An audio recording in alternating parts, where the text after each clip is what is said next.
What up, sis? What's up, boo? Baby, today, uh,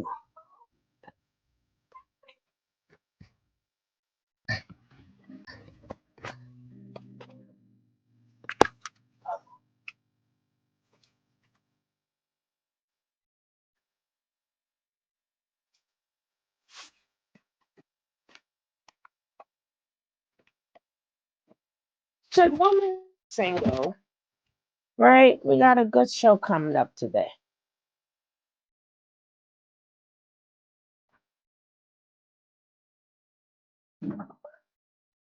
Should women stay single? Let's get into some reasons why women may want to stay single.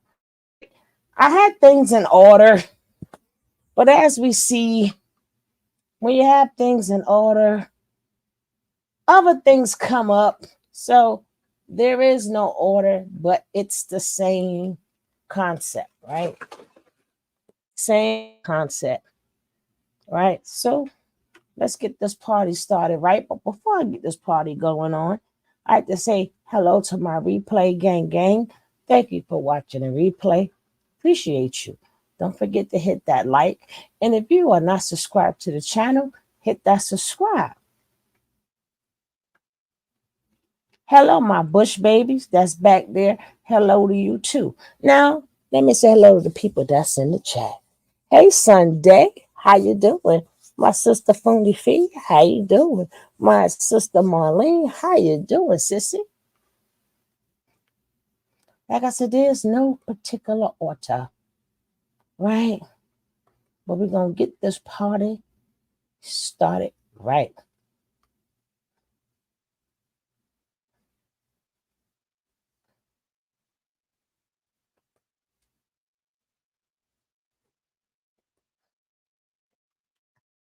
or reactivating our hair follicles. iRestore makes this incredible piece of technology called the iRestore Elite. Now, this video credit Maria Davids.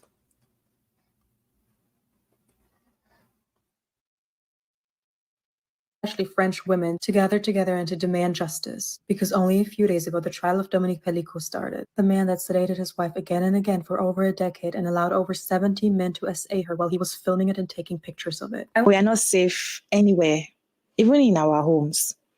Even our partners can do things to us that when we find out, it's terrible. And you see some people celebrate 10, 20 years of marriage and they're happy. You be like, oh, they've been together for so long. That means their love is strong. Imagine just somebody just come and show you videos of your husband bringing so many men into the house and they were raping you. And you don't even recognize yourself because you're like, no, like, I don't have these things. Like, I don't remember any of this. He was drugging you and bringing men, not one, not two, not three, over 70 men into your home to come and essay you. Great. Because only a few days ago, the trial of Dominique Pellicot started. The man that sedated his wife again and again for over a decade and allowed over 70 men to SA her while he was filming it and taking pictures of it. I will be going into a lot of graphic details of this case, so if you cannot bear to hear that right now, that is absolutely fine. Please skip this video. At this point, Dominique and Giselle Pellicot have been married for over 50 years, but in 2011, Dominique started his attack on her. With the footage that they have from Dominique's electric devices, they confirm that over 92 SAs occurred and that at least 72 men were involved in this. 50 of those men have been identified and they are standing trial right next to Dominique. And this is also where I have a little issue with media outlets because they don't really like to say that it was 72 men. They like to say dozens of men. I don't understand why they are so afraid of using the actual number. To sedate her, he used very strong tranquilizers and anxiety-reducing medicine. And he was caught doing this because of another crime, actually. In September of 2020, this man was caught by another security guard at a shopping center while trying to film up the skirts of 3 other women. When the investigators then took all of his devices, what he had been doing to Giselle. Countless videos and pictures of her, but not only her, but also the couple's daughter, because they have 3 children, and the couple's daughters-in-law. There were pictures of them in the bathroom while they were sleeping, all taken obviously without their knowledge or consent. And it's actually really heartbreaking because this is how Giselle found out, because then investigators went to her and they were like, we have to show you very distressing images on your husband's computer. And she was in total shock. She did not understand what she was seeing. She did not recognize herself in the footage. She was like, who's this woman? And that is when the investigators had to tell her, it's you. This trial will be so difficult for her because it will be the first time she will have to go through all of the footage that was on her husband's computer. And it's also the first time she truly has to relive what she went through, things that she cannot remember at all. Dominic was recruiting these men online. He didn't even want any type of payment. He didn't do any of this for money or any type of financial gain. He did it because he enjoyed it. He enjoyed seeing his wife being SA'd. On some occasions, he even joined in while the men were doing what they were doing. He encouraged them. He told them to use degrading language. But he also had multiple rules. First, you are not allowed to wear any type of perfume or are allowed to have any type of, smoke residue on you that could wake Giselle up. And you are also not allowed to use any type of condom. He wanted to hurt his wife as much as possible, and Giselle actually did get 4 STDs because of this. The men that were successfully identified were from the ages of 26 to 74. Some of them only participated once and others participated up to 6 times. They had all sorts of jobs. We have heard about firemen, journalists, people who work in offices, truck drivers. Dominic himself was an electrician. All your everyday average men you see all the time. Many also had families themselves. They had kids, they had wives while they were happily going out to SA.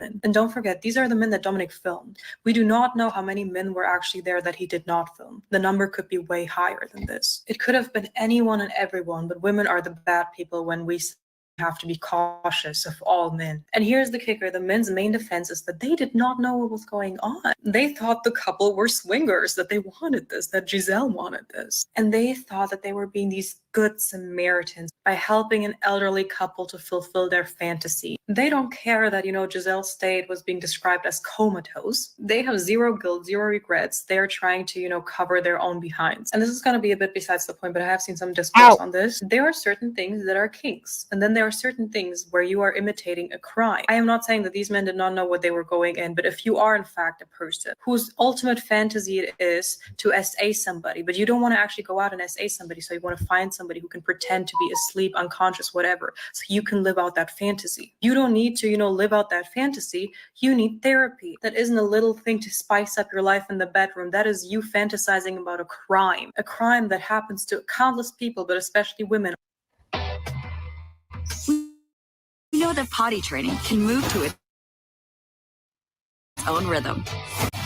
And Pull-Ups has refashionable sides for daily basis. You have to get to the root of why this is something you want to fantasize about. People understand that when there's people whose fantasy it is to do things with minors, then they understand why they need therapy and not to live out that fantasy. But when it comes to men wanting to SA women, all of a sudden that is just a kink, an innocent little thing. Anyways, back to the case. Dominic's defense is that he was SA'd as a 9-year-old. Obviously, if that happened, that is horrible, but that does not justify, doing this to his wife. I don't know why they want to bring that up. And now get this, he was also charged for 2 cold cases. One is from 1991, where there was an SA and an unaliving of a person. He denies that he did that. But another one is for an attempted SA in 1999, and he admitted to it after DNA tests linked him to the scene and the victim. So we see that this is something that Dominic has been doing for decades now. His defense also said that he's truly ashamed of what he did, and you can see that because he did not protest this arrest or the trial or anything like that. They have video footage of you doing what you were doing, and they have over 50 other perpetrators like yourself on trial as well. How can you protest that? And he's also not ashamed of what he did. He's ashamed that he got caught. Let's get that right. And to be honest, this being his defense should show you how little remorse he actually feels. He does not care. It is so brave of Giselle to have this trial in public. She also said that having this trial behind closed doors would be what the perpetrators would want. And what they want is the last thing she wants. She wants her husband's name to be out there. She wants the perpetrators' names to be out there. If that means that she cannot stay anonymous in this, so be it. She wants to bring awareness to this, and it has worked. There are a lot of people right now raising awareness for chemical submission, which is the the act of giving substances to somebody, sedating somebody, so you can either, steal from them or SA them or harm them in any other way. And it's also so heartbreaking because for the last decade, Giselle thought that there was something wrong with her, because while she did not remember the attacks, she had symptoms of, memory loss, hair loss, things like this. She thought she was going crazy. Maybe she was getting old. Maybe it was Alzheimer's. Maybe it was dementia. She also complained about an inflamed cervix and pain in her abdomen. She thought she had cancer. And I'm sure whenever she voiced these concerns, her loving and amazing husband of 50 years was by her side telling her, it'll be all right. You're just panicking. I'm sure it's nothing. And here I want to talk about another disgusting thing I have seen. I have seen people blame her. How do you not know your husband is doing all of this to you? You have memory loss for over 10 years and you don't realize what's going on. It is so easy to judge from behind your screen, isn't it? There have been no reports of any type of violent behavior from Dominic, not from his other family members, not from his wife. And by that point, they had been married for like 40 years. So truly, I want to ask you, how many of you guys, when you're nearing your 60s and all of a sudden after 40 years of marriage, you start having memory loss, hair loss, your body is having pains in places it did not have any type of. So this is why we try to tell these people, these young folks, this younger generation who have no idea, these snacks, girl, who have no idea of the 70s, 60s, 50s, and so on, right? They don't have no idea of the first 3 generations, right? And in their mind, they think grandma was happy because we're in this patriotic system that they keep trying to compare, like you were not grandma. And that's even to these young women who think they're putting us in our place and telling us how to keep a man and what we need to do. They sending you into a burning building. They can make all the videos that they want to make. They can make all the money they want to make with that bullish that they're speaking. But a lot of them are single. They know the deal. They want to sell it to us, but they know the deal. Every time these men do something, it's always, oh, look what you done did to that good man. That they don't know these people from Adam or Eve. They don't know no parts of these people. But the continuance of making women look bad to try to put us back in our place, that's what they do, right? They have made the allegiance with these mammies. What mammies do, they are on the other spectrum of a 304. Yeah, because you don't see them out there doing something like what a Sexy Red is doing, that doesn't mean she's not doing it, right? That doesn't mean she ain't doing it. They're both screwing the same man, right? They're both screwing the same man. The same man. Hey, chat. Except for when he want to run shit, he'll go to 304. But there you go. Because you is a male worshiper. So you giving him some too, right? You giving him some too. So why are you talking about that one for? You doing the same thing. This man sat there for all of these years. Don't worry, I got some more videos. They don't like us, women. They don't like us. Can I say all? No. But they don't like us. For some reason, they don't like us women. You could do all you want. You could try to please. They don't like you.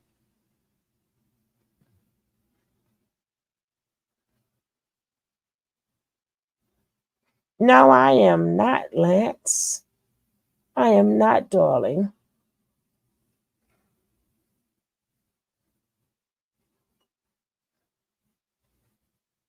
Right? Back in the days, women did not have jobs, choice, or support. They didn't even have a bank account. right? Like I said, not all men. Thank you so much. That was part one. That's part one. That's part one. Part two will be coming up. Part two will be coming up, right? So stay tuned. Stay tuned. Thank you for watching. Right. So, let's get more into this, right? Like I said, not all men. This is not a debate. This is just what's going on. This is just what's going on. Period and point blank. Let's go. Pain before. How many of you guys would think, oh, it's probably because my husband is sedating me and is calling other men to our house so they can SA me? There are many people to blame for what happened here, but Giselle is not one of them. And to be honest, seeing how certain media outlets are talking about this case or have talked about this case before they were called out is also very disgusting. I saw this video about how the Telegraph reported on this case when it first, became so public. Wife takes public revenge on men who SA'd her every night on husband's orders. Two things, babe. Getting your justice is not revenge. Her husband committed a crime, so he should, stand trial for that crime. That is not revenge. That is the way things are in our legal system. So don't try to make Giselle out to be this vengeful wife that is scorned. And also, these men did not just do anything on her husband's orders. They had their own minds. They were adults. It's making it out as if these other perpetrators did not know what they were doing. They were grown men and they did know what they were doing every step of the way. But guess what? After the Telegraph was called out for this, they just... You go to use the bathroom and your underwear is so wet in the, like up in the thighs and down the crotch area. It's like this hour sweat. Headline very quick and never made a statement on it. Now it's wife waives anonymity in trial against men who SA'd her every night on husband's orders. They removed the first part, but the part about the husband's orders is still there, Baby steps, Telegraph, baby steps. I genuinely hope that all of these men who are tried for this will never see the light of day again, but I seriously doubt it, and that is incredibly scary. I think Dominic will obviously have to serve the longest time, but I also think a lot of these men will get away with this. There are 50 men on trial. 20 of the men that were in the videos have not been identified. They're living their best lives right now, with regular jobs, with families. It is so terrifying. Oh, that's Anyone you cool. see on the street. And once again, those were the men that were on the videos. We don't know how many perpetrators there actually are. And I'm sure a lot of these 50 men will only get a year or two, or they will get probation or stuff like that. Then they will also be out again, living normal lives, normal jobs, everyday people. I truly hope that the names of every single one of them will be revealed so people know who to look out for. Justice needs to be served. We have some updates to this horrific case that's just come out of France. And just a trigger warning, I am going to go into a bit of detail about SA. And honestly, when you thought the story couldn't get worse, it gets worse. So firstly, a man is currently on trial for basically drugging his wife for many, many, many years and then getting men off the internet to come and assault her. Now, in my previous video, I said that there was around 93 different assaults. This number does need to be updated because in total on his files on his computer, there was over 300 assaults, but more than half of them was done by him himself. So he was drugging his wife and then assaulting her and then filming it. Now, even though we've only learned about this right now in 2024, since it's gone public, this situation did happen in 2020. So Giselle, who is one of the victims, that's correct, one of the victims, has now divorced her husband, so she has no ties to him. Some other disturbing information about this case is that when he would give men specific instructions when they were coming to the house to do this horrific ordeal, he would always ask them to park in a specific place that was like a few minutes from the house, and they'd always have to wait in their car for at least an hour to make sure that the drugs had really kicked in with Giselle. Apparently, he also used to ask the people coming to not wear a condom, which, like, I don't even understand that one. I don't understand any of it, but I mean, okay. Now, a lot of people have asked, like, how did she not notice? Like, did she not see any symptoms? This lady was going to the doctors for basically 10 years, saying that she had memory problems, like she would forget haircuts that she had, like she had severe memory problems because of this drug that she was being given, at the level that she was given it at and how frequently she was given it. Her memory got so bad that people thought that she had Alzheimer's. The way this man got caught was by pure accident. It wasn't even the police kind of like caught on to him buying the drugs or anything, which is what I originally thought. Like, no, he literally got caught trying to take pictures up of girls' skirts in public, and he got arrested for that, which led to the investigation. So this woman to this day could still have been getting drugged and assaulted if that situation didn't happen in 2020 where he tried to take pictures up of girls' skirts. After the police found all the files on his computer, he brought the couple in and then they interviewed Giselle independently and they kind of asked her about her sex life. They said, you know, has she ever ventured with other partners? And she responded and she was like, no, I'm a one-man woman. After talking to her for a little while, it kind of dawned onto the police that this woman might have no idea. So what they did next is they asked her to brace herself and they said that they were going to show her a photo. And when they showed her the photo, Giselle basically looked at it and there was 3 people in the photo, which is the next disturbing realization. It was 2 men that she didn't recognize and a woman that she didn't recognize. She had to look at the photo properly because the police kept prompting her to be like, who's the woman in the photo? And she was like, I don't know, because she didn't recognize the clothes, which Don't forget, Lance, when we do the part 2, come on up. When we do part 2, you are more than welcome to come on up and tell us about yourself, Lance. Lance, my email is in my description. My YouTube email is in the description. Make sure you hit me up with your email so I can get in contact with you. I would love to hear about your productions. Or you could come up yourself and tell us about yourself. Right? But I had to switch gears because this been heavily on my mind. This been on my mind. Oh man. This weather don't know what to do. 1 minute, 72 degrees is really cold, right? The next minute, the 72 degrees was so hot. I'm like, I don't know what 72 degrees is. Like, what is the meaning of that? Hot or cold? My goodness, I thought it was like 90 something. And now it's back cool again. Yeah, I know this weather is crazy. This weather is crazy. The season is changing. Season is changing. Everybody hut-chew, and rubbing their eyes. And that's what I'm doing right now. Yes, this story is truly unbelievable. But hold on. It gets better. But make sure you get my email, Lance. which meant that her husband had changed the clothes that she was in before these men would come and SA her. Like he would change her. And it was only after staring at it for a long time where like the police were like, this is your bed.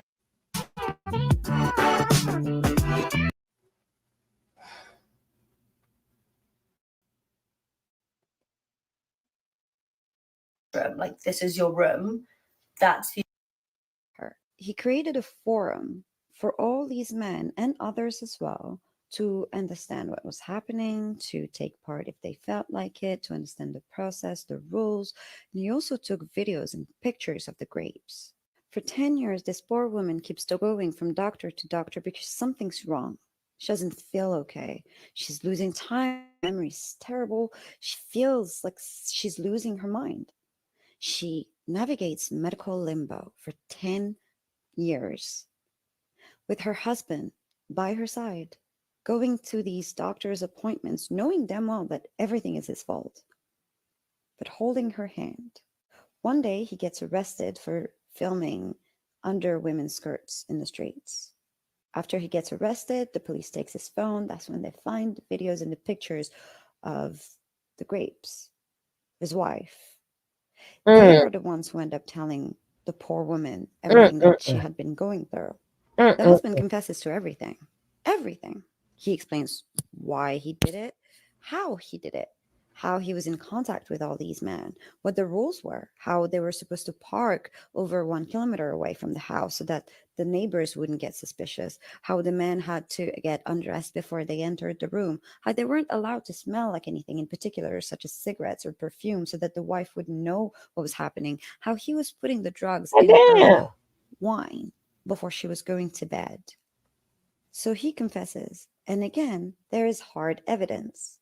The videos and the pictures and the forum, and all the men that both raped this woman, but also the ones that knew about it.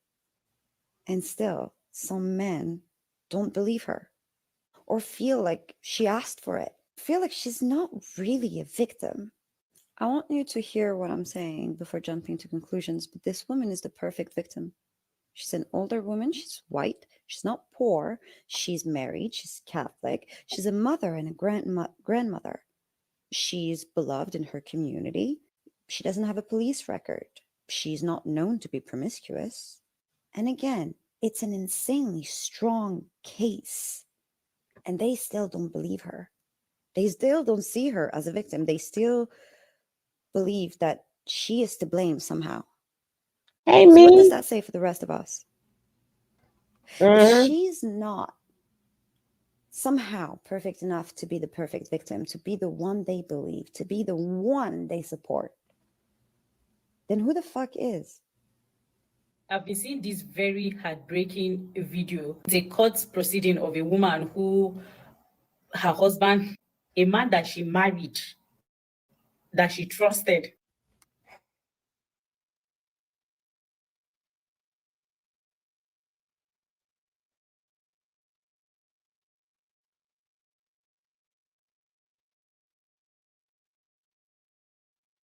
I tell you, there is no particular order. Like, what we need is for men to speak out. Stop taking what you going through and kind of have a blind eye to whom your friend really is or whom men really are. Just because y'all could both have a terrible child support or going through something, that don't mean you guys are the same. Just because me and another woman is going through this or something that's the same, what something, not everything, but we going through a same thing. That don't make us the same person. That doesn't. Me and her are two different people. We two different people. I don't know how she lived. I don't know what she do. Men have a habit of, not all men, but some men got the habit of, because they pay child support and next person's paying child support, they think we down together. No, y'all not down together. Y'all just happen both happen to be paying child support. That doesn't make him a good man. That just makes Jay, we both stuck in the system. That don't mean he didn't beat that woman. That don't mean he do things to that woman. That doesn't make him a good man. That take one little piece, right? One little piece, and think y'all the same. Now y'all want to go on bashing.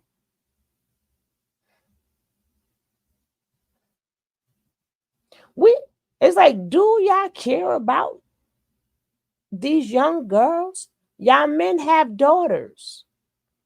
If y'all don't start getting it right, who are your daughters going to have? Who women going to stay single, and that might be including your daughter. Who is she supposed to have? If y'all are poisoning the mind of these men and these young men, these are the young men your daughters are going to be with at some point in time. So whatever you're fighting for, that's what you want your daughter to do. Oh, I better have my respect. And she better be submissive. And she better then you better start teaching that to your daughter now. If you feel that strongly about it, men, then start teaching that to your daughters. If the mama not doing it, you do it. Or she's going to be single too. They're going to be talking about her too. You can't, a lot of women are grown, especially the really grown. You're not hurting them. They really don't care no more. They really don't care, right? They don't care no more. But them young ones, you're messing their life up. So when things happen to them, you figure oh, alienation and all this other crap. Yeah. We hear you. We hear you. But y'all gonna have to step into reality, right?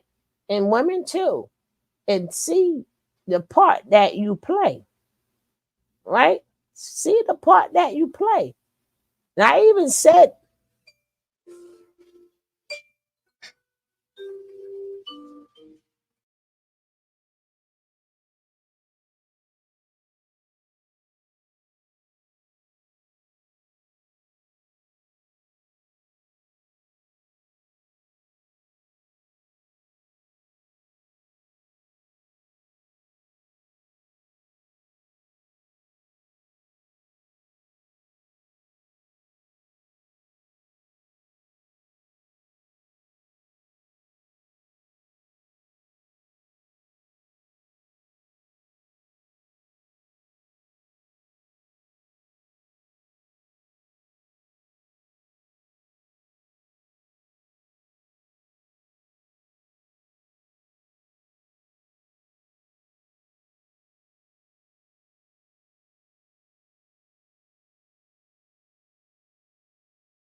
If you're new to the channel, click on the like, share, subscribe, and click on so quite recently, Lorenzo, whatever, Jacob, whatever, recently has been commenting on the comment section. And I got infuriated because it's something that I've seen a lot of quote unquote black men on Twitter, on YouTube, on social platforms do, but it actually translates to what they actually behave like outside in the world.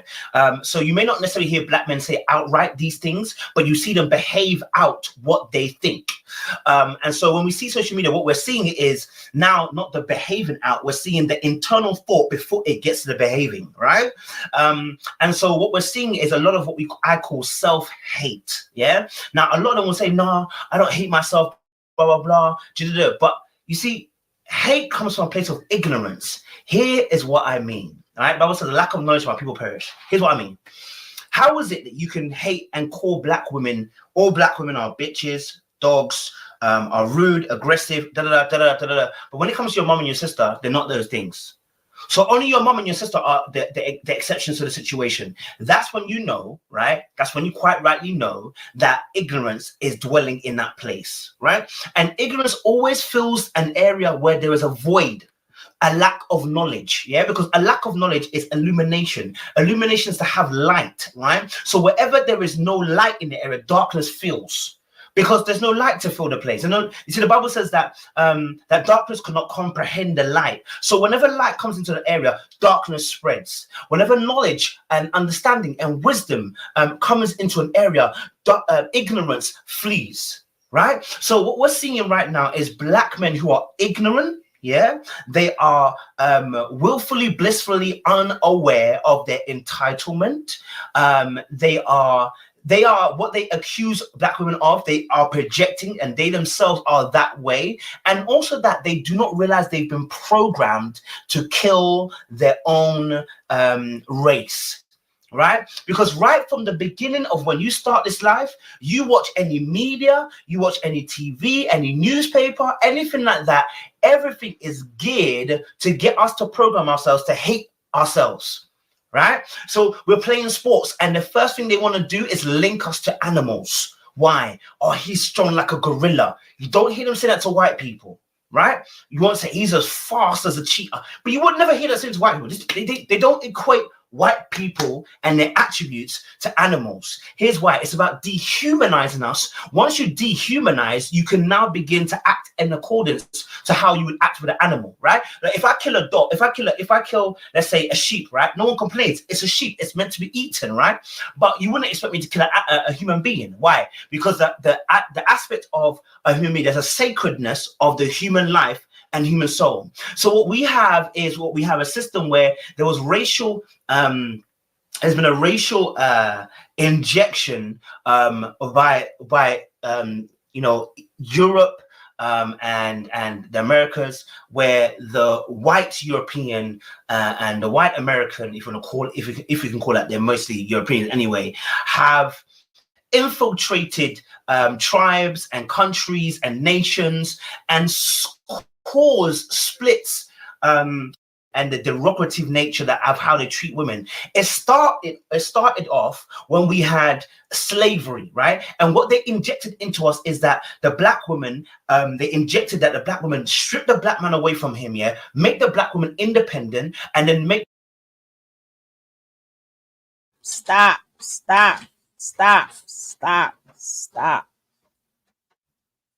That was not the narrative to, well, let's strip them away and make them independent. No, they both had work to do. How was she independent? They both went through the same slavery together. That had nothing to do with making her independent. How the hell was she independent? She could do what she wanted to do. Like, please stop with that narrative. She was able to work and do whatever. No, they both got whipped together. They both worked out in that field together. Yeah, they separated, y'all, but that had nothing to do with tearing down the black man. That because both had work to do. They didn't see you as human. They dehumanized you. They didn't see you. And then when most went there, it was different tribes there. They weren't family anyway. It wasn't married when they got there. Some may have took a husband and wife, but when they was grabbing them, they weren't married. They didn't even know them men, right? They probably met them on the ship, but they didn't even know them. So we can't say, oh, well, it started and that was, no, that's not what happened.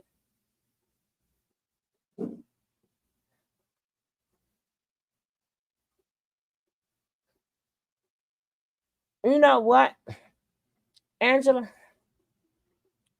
Sometimes it's just good to say goodbye, right? We got to stop fighting it, right?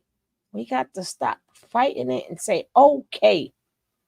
I keep trying to tell that woman, this fairy tale that they put in our mind, that's all it is a fairy tale.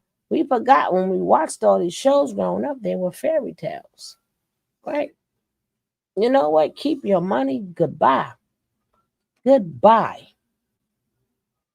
going to have to start changing our attitudes, and we're going to have to start working more on ourselves to say F it. No F's given. No F's given. That's the reason why they don't like the 304s, as they call them, right? Because they don't give a shit. Right? Not to say they don't have feelings or whatever, but you dog them out so much because you're trying to make them really give a ish. They don't give a ish. Like Ninja Bob. On to the next one. While we trying to stay holier than thou, but their train of mind. Their train of mind. We got to start getting to that train of mind, not do what they do, but get to that train of mind. Ninja, what? Bye. See you when I see you. Right? That's where us women have to start breaking out of that stuff. This is what we got to get into. And that's sad and unfortunate. Right? Now, he gonna have to still be financially responsible for her and them kids, but he'll just have to pay for 2 houses, right? He's gonna pay for his house, and I'm gonna leave, and he's gonna pay for mine too. You can do whatever you want to do, but she gonna be okay.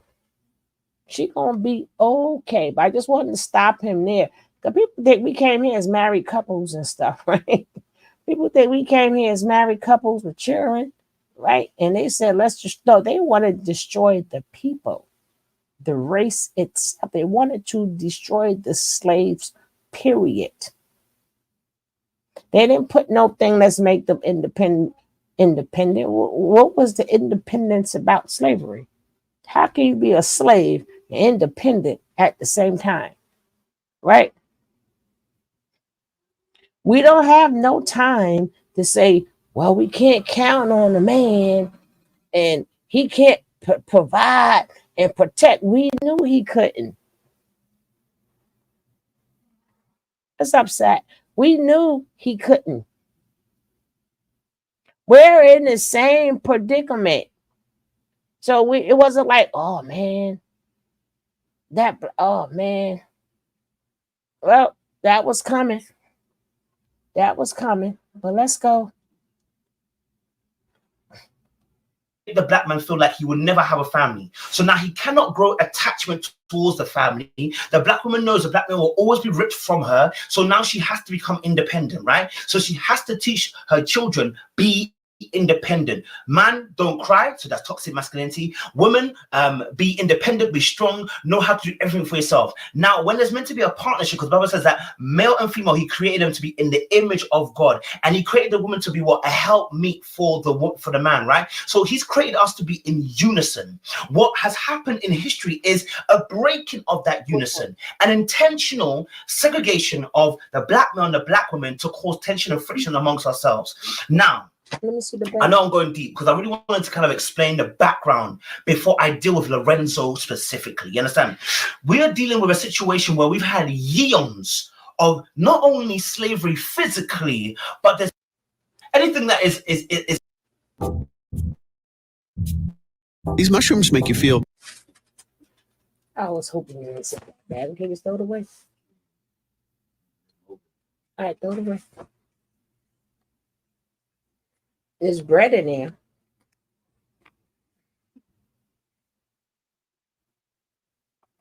We don't have hippie music in black community. Do we have that section? We don't have a pop section in the black community. We have hip hop, we have grime, we have drill, all what are happily promoting violence. And I'm not telling us to shut it down. What I'm saying is they are happy to promote that type of music because it kills our community.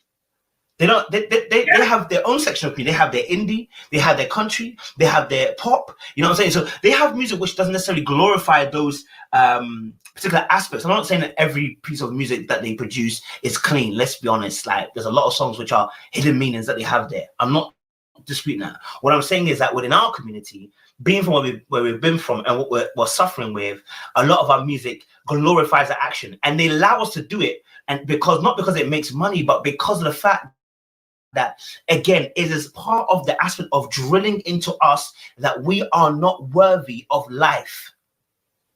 Now we've got this degradation of, and you know, the whole purpose of the slavery and the mental slavery is to make you look like an animal. And that is why Lorenzo is commenting the way he's commenting. He does not know he's been programmed from day one. When you look up on the screen, you see white woman, white man. Yeah. In the films, you see us getting killed first. Like, I'm not bantering. This is what we see. You see us getting killed first. Whenever we win a Grammy, it's because it's 12 years a slave. It's something that is to do with slavery. When you see or it's to do with like something just crazy violence, whatever that, you see us winning awards for those kind of things, which are just negative, right? And it's not all the time. I'm just eliciting some of the things that we do. So you see that, and then obviously the only way that a black male can make it in this world, it seems like, and all they promote on our screens is through sports. Who actually owns these franchises? White males. Like and this is what I'm saying. Like, and if you watch that, you see that how there's always comparison to animals. He's strong like a gorilla, strong like an ox. He's fast like a cheetah. Like, it may sound great, like when you're being compared to these great animals, but actually what they're doing is trying to degrade you and to humanize you, to get you to a point to think that the opposite sex is just an animal. Because how do we treat animals? Different to how we treat human beings. There's a sacredness of life of a human being. Hence why the Bible says that, you know, Abel's blood cries from the around for vengeance, but the blood of Christ is like basically brings peace. I've just kind of quoted it in a sense. So you know, the understanding how important, you know, seeing each other as human beings is key. So when Lorenzo is commenting down below, you know, calling black women certain names and calling people certain things, I've seen it before, right? And if they watch this video, trust me, a lot of black males will be commenting saying, I'm a simp, I'm a black woman, I'm a woman sympathizer, I've got no balls, I've got because they are so locked in toxic masculinity that has been built around what the white man has said is masculinity and has drilled into their head that they didn't even realize that they've been programmed to do a job, destroy themselves. So we are seeing something like Lorenzo. He's the self-hate that is so prevalent in some of his comments. It doesn't even make sense. We're all having a good discussion where we're disputing certain, and I was just looking at it and I was like, brother, like you're just showing your hand so clearly. And these are the type of the time, you get me? And so we as a community have a job to do, which is when we see things like this, as a male, my duty is to call out other males. If you're moving mad, I need to tell you you're moving mad. If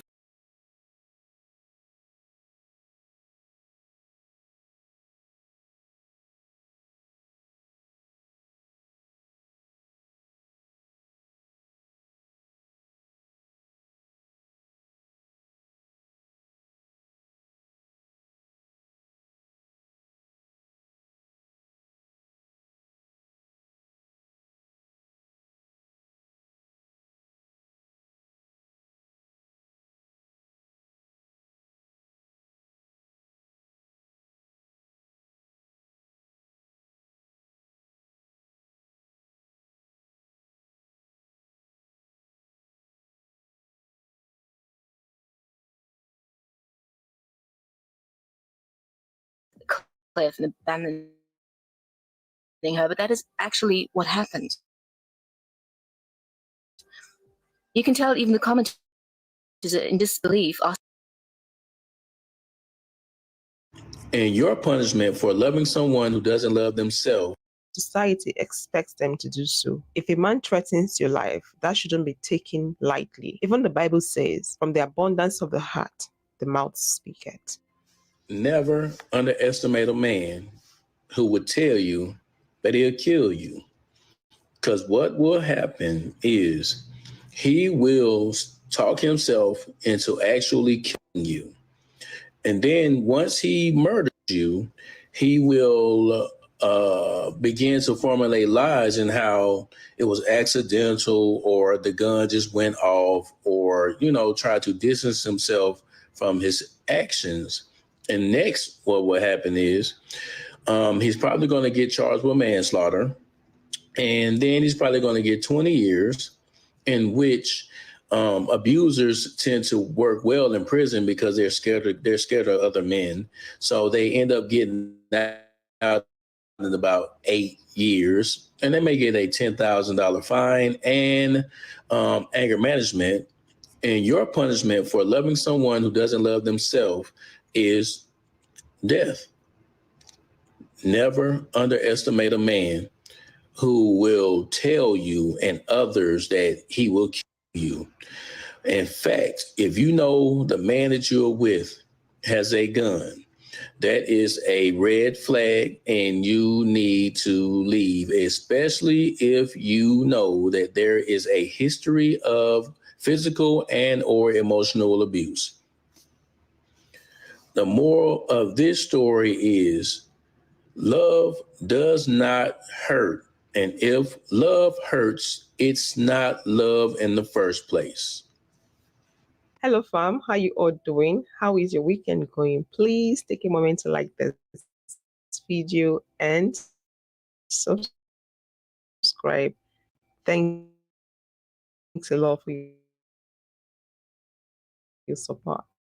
Today's video is on men's evil thoughts towards women and his son because his wife asked for a divorce. Make sure you watch to the end so you don't miss out on that particular story. Let's start off with this evil TikTok trend that happened in 2022. Men were coming on TikTok saying they plan to do to women. Imagine I take you to the Grand Canyon for our first date, push you off the you effing die. Imagine we went on a beach date and I just chucked you in the water, kept you under, just died. LOL. There's really nothing about that. Granted, I know I'm an older lady on this app, and there are a lot of things that I don't get and things that aren't for me, and that's fine. And there are definitely trends, and I'm like, that's definitely not for me. But this one is so fucking troubling. Am I missing something? Because I don't am. If you click on the sound that's attached to this, you will see so many disturbing videos of young boys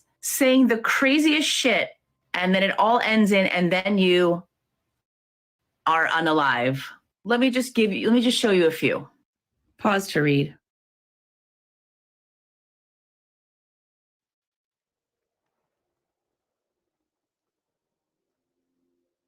I will never tell my daughters not all men. As far as I'm concerned, it is all men until you prove otherwise. The comment video, they were going hiking. Rather, he took her mountain climbing. She wasn't prepared for it, and he abandoned her at the top of the mountain. Let's have a look. I didn't know we were doing this. You said there wouldn't be a ledge. Okay, have fun. Beware of men who will risk your safety and well-being for their own enjoyment. This woman posted several TikToks about the quote-unquote hike a man took her on, which then turned out to be a Via Ferrata, a climbing route in the Swiss Alps.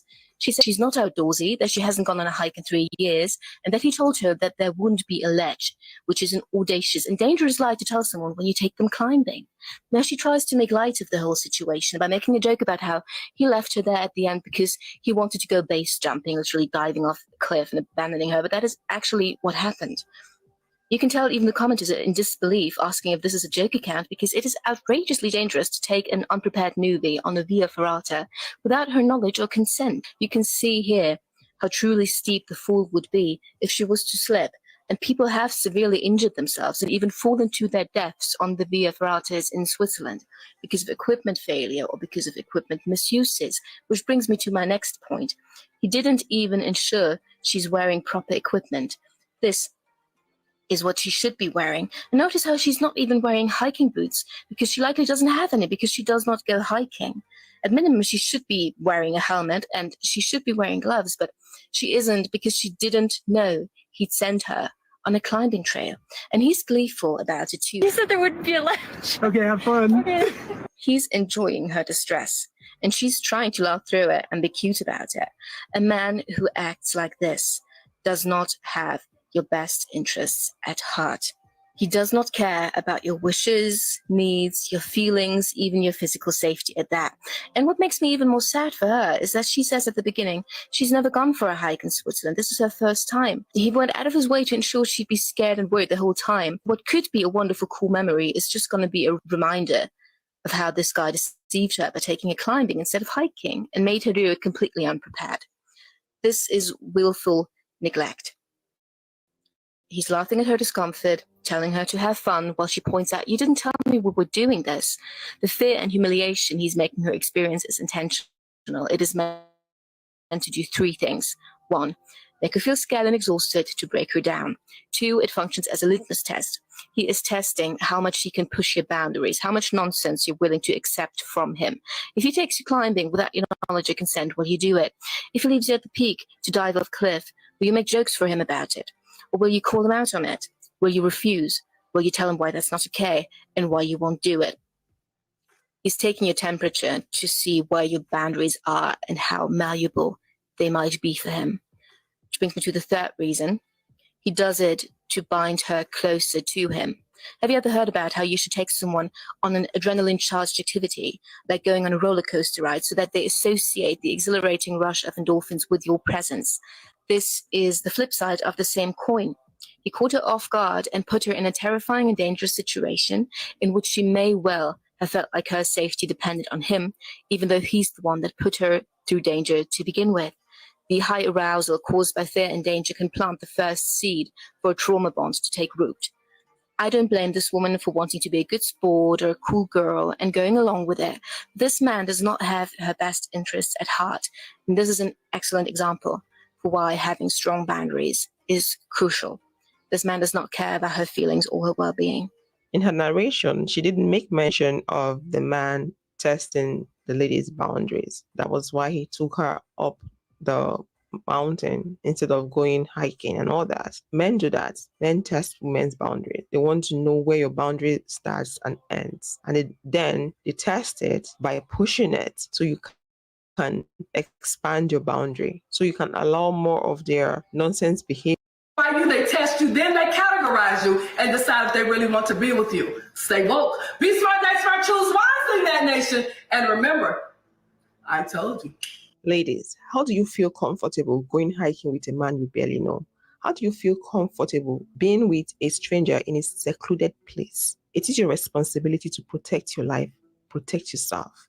It's nobody's responsibility but yours. Some men out there are damaged. They are serial killers disguised as boyfriends. They are psychopaths. You have to be careful.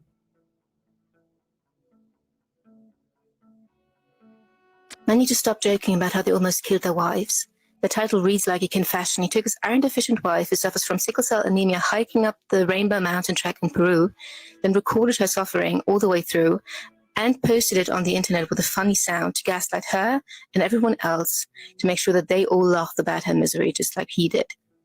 Commodus then informed her that nothing about this is funny and that he could have killed her by taking her in such a high altitude without oxygen. She then took the fall for him.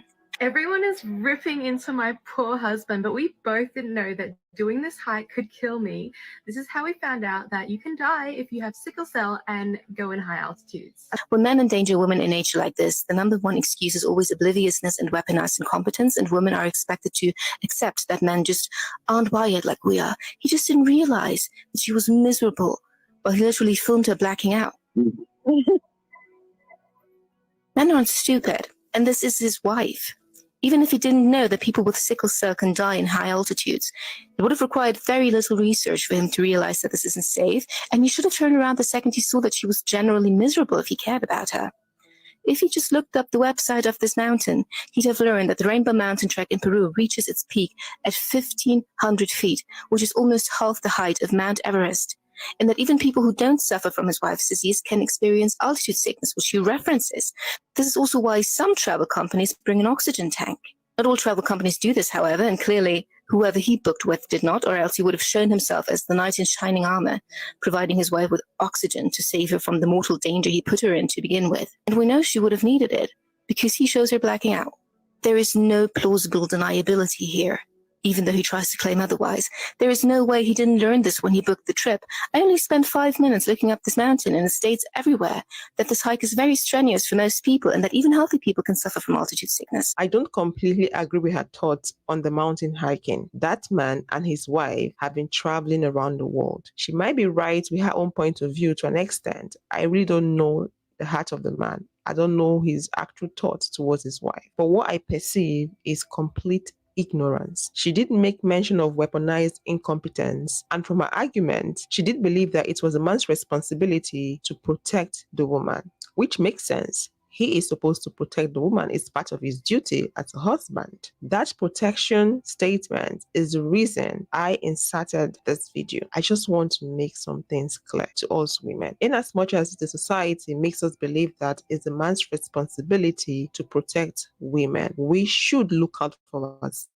We should protect ourselves the best way we can. We should not hand over everything that has basic knowledge for sickle cell patients, because I would expect them to know what to do anyways.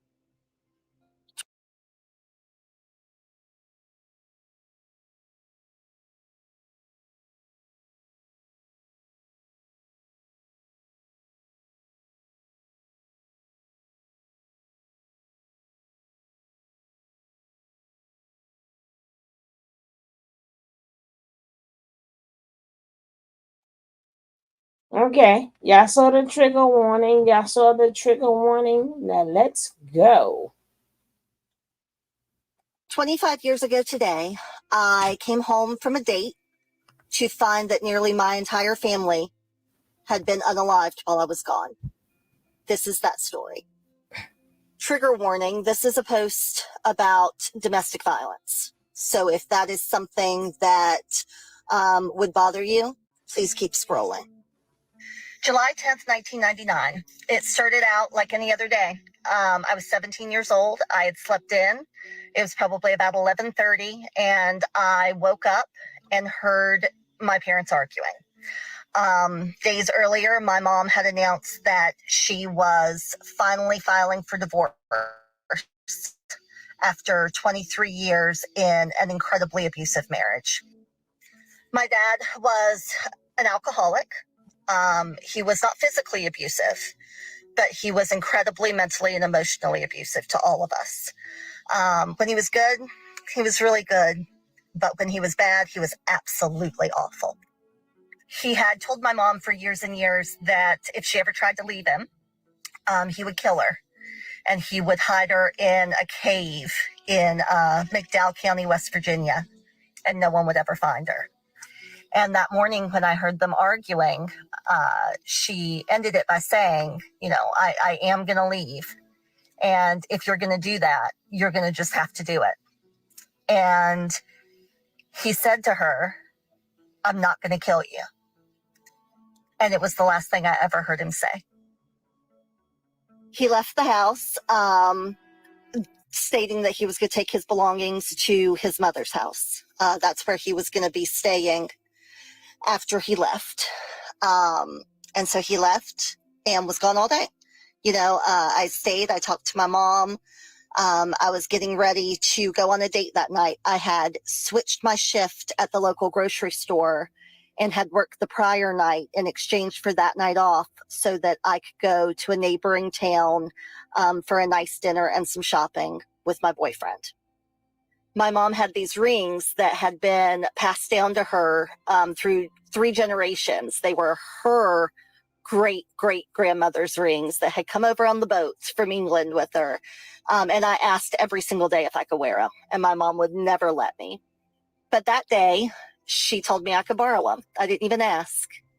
And I was so excited that I could borrow and wear those rings on my date. And I crossed my heart and promised that I would give them back to her just the minute that I got home. But I never got to keep that promise. While I was gone, my dad came back and had a GUN with him. And he unalived my brother, who was severely physically challenged, unalived him, and then my mom. And my little sister heard this going on and ran into the kitchen where it was happening. And he also attacked her. She got away and went and hid until she heard him going upstairs. Once she heard him going upstairs, she ran out, stopped to check to make sure that there was nothing she could do for either my brother or my mom. And then she ran out of the house and to a next door neighbor's to call 911. This was in 1999. It was before cell phones. So I was gone. I was on my date. I came home and the road was blocked off. And I couldn't get home to make curfew. So we went around to try a different route, and the road was blocked off there too. Couldn't get home. So we went down to the gas station down the road, and I went in and I asked the gentleman if I could use the phone to call home, to let my mom know that the road was blocked off and I couldn't make curfew. And the phone just rang and rang and rang. And I hung up and I tried again, and it rang and rang, no answer. And I told my boyfriend, I said, that's really weird. No one's answering. And all of a sudden, this look of realization just crossed the gas station guy's face. And he said, honey, where do you live? And I said, down the road here in that little green house. And he said, baby, get to the roadblock and tell the police officers who you are. And right then I knew. And so I went to the roadblock. And I got out and I told him who I was. And they had me get back in my boyfriend's truck, and they gave us a police escort to the hospital. And when I got to the hospital, I went in to this little room where another officer came in to let me know that my dad had unalived my mom and my brother, and that my sister was on her way into surgery to save her life. And I remember looking at the cop and I said, "And what about him?" And he said, "He's gone too." It has been 25 years since I've heard my mom's voice. 25 years since my dad took my entire world away. And my entire life has been split into two, the before and the after. And not just big things, little things. You know, I was watching Friends with my husband one night and he was like, what year was this? This episode? And so in my head, I was like, okay, well, I watched it with my mom, so it was before 1999. And everything has been that way. She's never seen me in this life. She never saw me finish school. She never saw me get married or have kids or get published for the first time. She's never seen anything because he took her from me. And I've tried so hard to forgive him, and I still just can't. My sister is finally putting a marker on his grave and asked if I wanted to have any say in it. And I told her I've never been to his grave. I didn't go to his funeral. I know where he's buried. He's in our family cemetery in West Virginia, but I've never been there. And I don't think I'll ever go. My mom and my brother were cremated. Her brother and his wife handled all of the arrangements. I was still underage, and they were horrible, horrible people and took everything. I mean, it was already a sensationalized story, even though this was before the days of the 24-hour news cycle. You know, it wasn't blasted on CNN and Fox News and all these things because it didn't exist yet. No GoFundMes were set up to make sure we were okay. You know, and none of these things happened. We were just suddenly on our own. No one wanted me because I wasn't going to come with any money. You know, I was about to turn 18 and I wouldn't be receiving Social Security. So I was on my own at 17 years old, and they let it happen. And further, they took my mom and brother's ashes. I have no idea where they ended up. I don't have a graveside that I can go to on the anniversary each year, or on Mother's Day or her birthday, or any of the things that you would normally go and do. But the one thing that does make me feel better is that she always told me not to buy her flowers after she died, to give them to her while she was living and she could enjoy them. And the day that it happened, I had gone and bought her a dozen roses at the grocery store. And they were still sitting on the table when they came and failed her. So at least I got to give her her flowers while she was living. There were so many times that someone could have done something and could have helped, and they didn't. And there were so many times when she could have packed us up and left, and she just wasn't strong enough. And the one time that she was, that was the result. And for some reason, my sister and I were left here to figure it all out. You would think that 25 years would be long enough to grieve it and move on and get over it. But apparently it's not.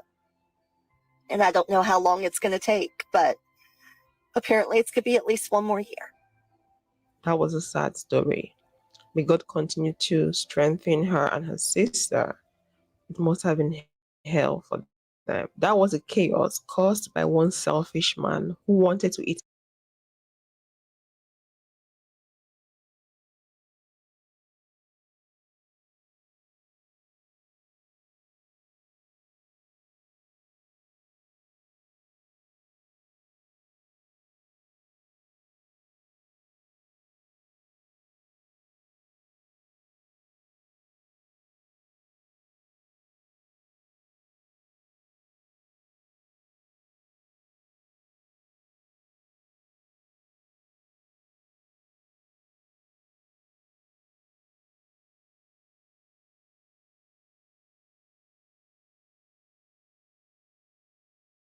them. Your intuition, your red flags are flying everywhere. You don't feel right around this person.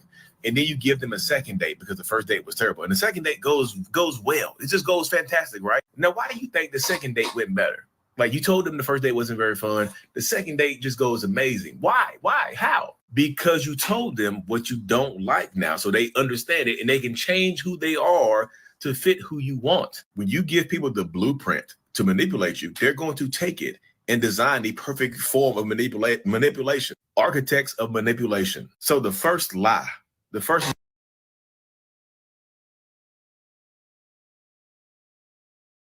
Now that would be the so-called vetting that they want us to do.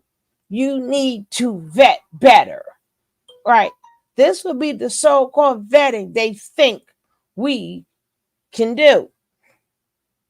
They think that we could just look at these people and hear all these beautiful things, see their accomplishments, and know what type of man they are. Just like the video I showed you guys the other day. This man used the church, right? He moved his way up in the church. Okay, the children's ministry. Would that be a good vetting tool? Wow, church. He's bringing me to church.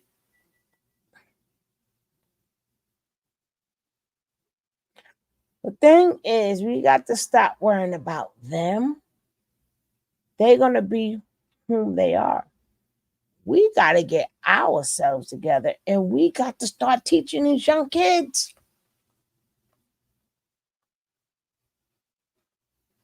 We got to, even when they're young boys, you got to start holding them accountable. But besides holding them accountable, you got to stop putting that poison in their ears. You got to stop telling them about having a bunch of women, having a bunch of babies, and women ain't ish. And this how you should be able to do it. Stop allowing them. You allowed it because you put this ish in these young boys' head. So now they see there's nothing wrong with it. So now that they are older, they're stuck with the child support. They're stuck with all these things. They're stuck with going to jail. They're stuck with all the things that these older men put in their head. They're quick to say, oh, these older, bitter women is saying that to these young kids, to the young women. But look at what a lot of what these men are telling these young boys. Y'all, these jails are filled with young boys in there listening to these grown men. These bitter women, you can say what you want. We ain't putting these young girls in jail. Or we keeping them from having a man because we jealous. Well, you're welcome. All right? You're welcome. And not one of they OGs or they big homies or whatever you would like to call them, ain't none of them going to see them in jail. They're not taking care of them in jail. They're not taking care of their kids. They're not doing nothing. They go about their business. And you're stuck holding it.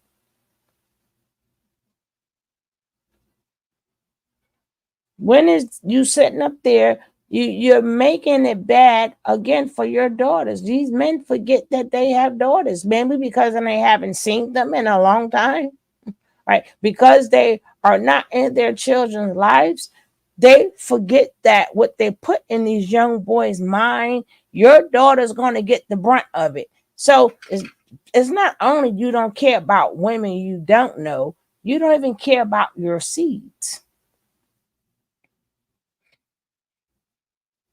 All that vitriol that comes out of your mouth trickles back to your kids, even though it's indirectly coming from you. But this is what you put out.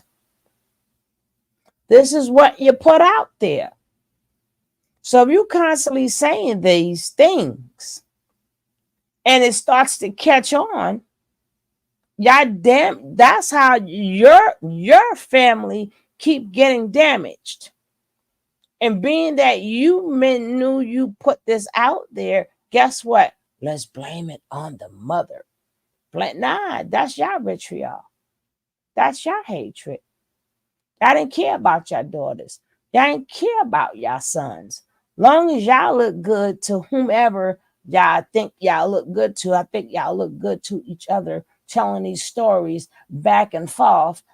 Y'all want to be right so much, but y'all are causing havoc on the regular people. Y'all causing havoc.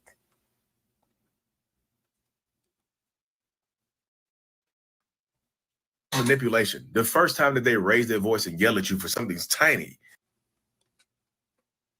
in chance. Because if you have a first date with somebody, right, and they're toxic as hell, they done told you some lies, they done just showed you their true colors, and you just don't like them. Your intuition, your red flags are flying everywhere. You don't feel right around this person. And then you give them a second date because the first date was terrible. And the second date goes well. It just goes fantastic, right? Now, why do you think the second date went better? Like, you told them the first date wasn't very fun. The second date just goes amazing. Why?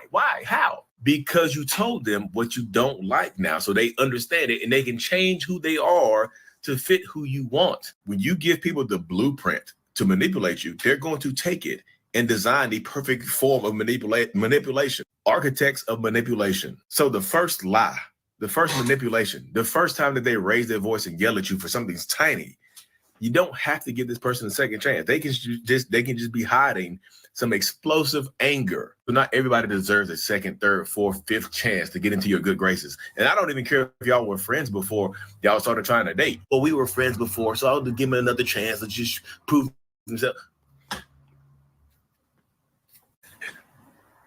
Welcome back to my channel. So for today's discussion, I wanted to touch on a topic that I feel many of us as women need to be reminded of, and that is that when dating, never ignore the red flags.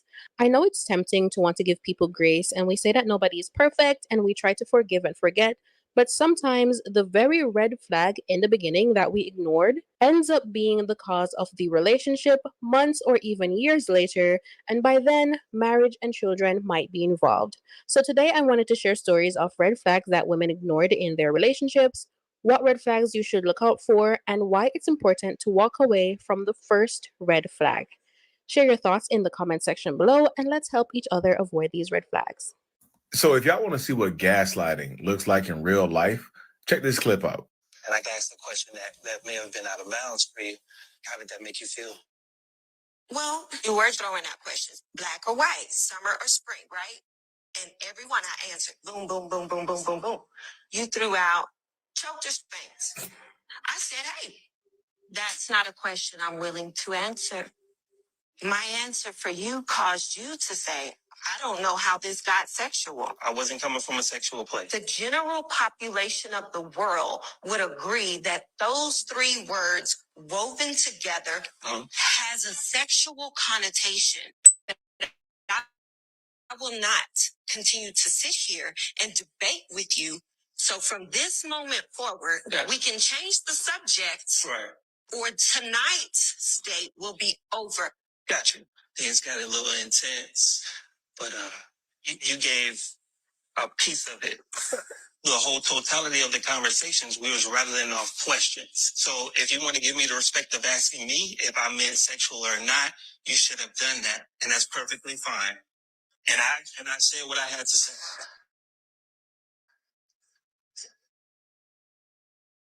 Can y'all come get this mic off me? I'm not about to do this with this grown-ass man.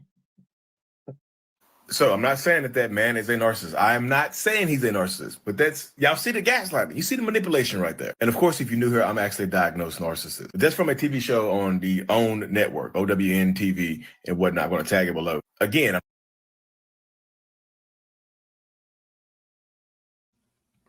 Women, please get used to that. Please get used to getting up and walking away. Please get used to getting up and walking away. Teach the youth. Walk away. You don't have to put up with that behavior. I'm so sick of seeing young girls going at it with these boys all day and all night, trying to prove not one point. Walk away. Leave. Leave. But they'll stick up there, but I loved you. And I'm da da da. And why you do this to me? And why you do this to me? And I mean hours. Hours. Hours. And then this again and again and again and again and again.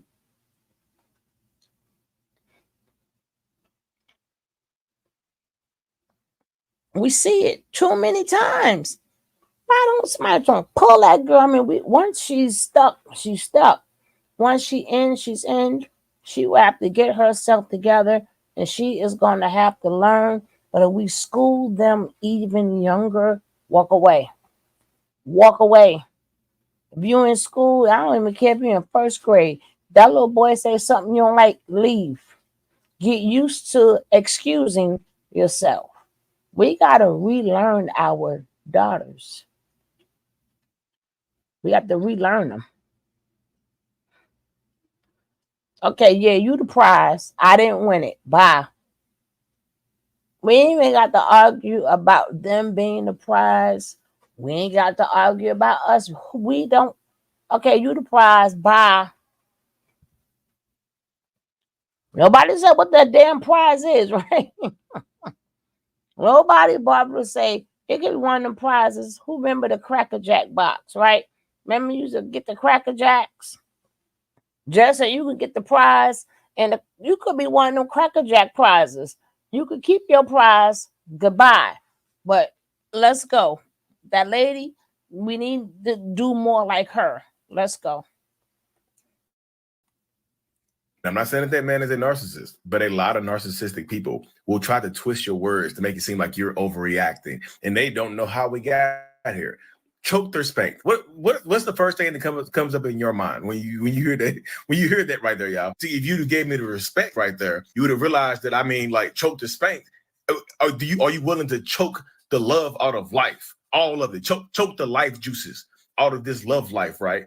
Or spank the haters. See, you jump to sex. I see where your mind is at. I kid, but that's the mindset. If she would have gave him an opportunity to further explain himself, he probably would have said something like that, y'all. You never know where they're going to take it. But that's how narcissistic people do early on in the relationship space, in a relationship dynamic. They test your boundaries. They see if they can violate your boundaries early on.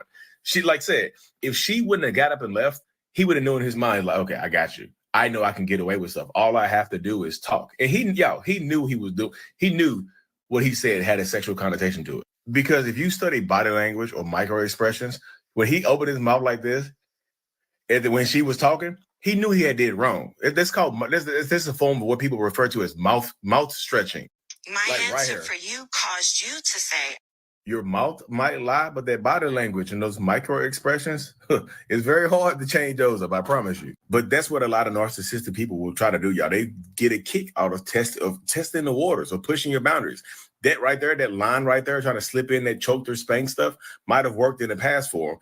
And it might have worked. So, but this person right here, this woman right here, she was like, nope, I'm out. And she got up and left, which probably brought some shame to him, but he was going to get the last word. And he's like, you didn't give me a chance to speak. See, you overreacting. You don't know how to talk to me. Let's see, you ain't ready for me anyway, because we was asking questions and you didn't even want to ask me a question, right? You just assumed. That's what you do. That's what you do wrong. You assume too much. Don't be afraid to enforce your boundaries early on, because if you don't, it's a lot harder, a lot more difficult to enforce them later on when y'all have a relationship established, when y'all are married or y'all have kids. It's hard to set a boundary now. Set them in the beginning to see how they react. See how they look. See how they respond to you saying the word no or challenging them on something like that. Because right there, like, it's either sexual or assault. Which one? Pick or choose. You know what I mean? And believe it or not, there are people in the comment sections defending him. So that's the wrong with modern women. They always assume stuff, and that's what women are good for, though, right? Just the body. So he want to make it clear up front. The man. Okay, I'm not gonna go there today, but y'all make sure you subscribe to the channel and check out OWN, their show, Ready to Love. Thanks. Somebody got on my post and was basically like, I'm so glad we live in a generation of women who will get divorces and not stick with the kind of men that treat them bad. Whereas in the 50s and 60s, these women stayed with these men for a lifetime, knowing how unhappy and unfaithful the men were. But me personally, I pray for a generation of women that will walk away from a man at the first red flag, that will walk away when you know that it's not compatible, long before you get pregnant by him, long before you have to go to the altar or go through a divorce or have to go to a therapist because of all of the trauma that was caused to you in your life. I pray for a generation of women who are so comfortable with who they are, who know how valuable and powerful they are outside of marriage, so much so that they're actually okay with being alone, even if it means that they never marry or they never bear children, because they understand that the value of a woman is not contingent on if she's been married or if she's bore children. I pray for a generation of women who will not stay with people just because your thought process is, oh, if I never marry, that means something was wrong with me. Because I feel like a lot of women, they do marry, even if they know it's not right, simply because all these men and podcasts and generations to come have taught us that if you are not a wife, then what good are you? So I pray that you love yourself so much that once you know that this is not going to honor you, you walk away before it brings trauma to you. Away from a man at the first red flag. Let's continue this prayer, sis. We're also going to pray for a generation of women who have the discernment to know when a man doesn't really like them. We're going to pray for discernment to know when a man actually likes the benefit of having you, but doesn't actually like you. That's what we need to pray for. We have to pray for them to have discernment to know that a man can actually want access to your body, your time, your attention, your affection, and everything that comes along with you wanting them without them actually wanting you. Let's pray for a generation of women who understand that if his actions don't line up with his words, then baby, those words don't mean shit. Let's pray for discernment to know that if a man has not reached out and claimed you with his actions and his words, then that man doesn't actually want you. He's breadcrumbing you and stringing you along because there is a benefit to having you on his team. Ooh, and finally, let's pray for a generation that understands that pick-me's very seldomly get picked by the right type of man. That desperation to be had and to be loved is a tangible thing. It oozes off of them. It's like blood in the water to sharks. Those predators, they can see it coming a mile away, and they will swoop in and take every opportunity to benefit from your desperation to be picked. They will have you give, hoping that you can prove your worth to them and prove that you are the woman for them. And then when they're done using you up, you're on TikTok saying, who did I marry? And that's no slight to Risa Tisa, because there has been a silver lining in all of that for her. But most women, they don't get that silver lining.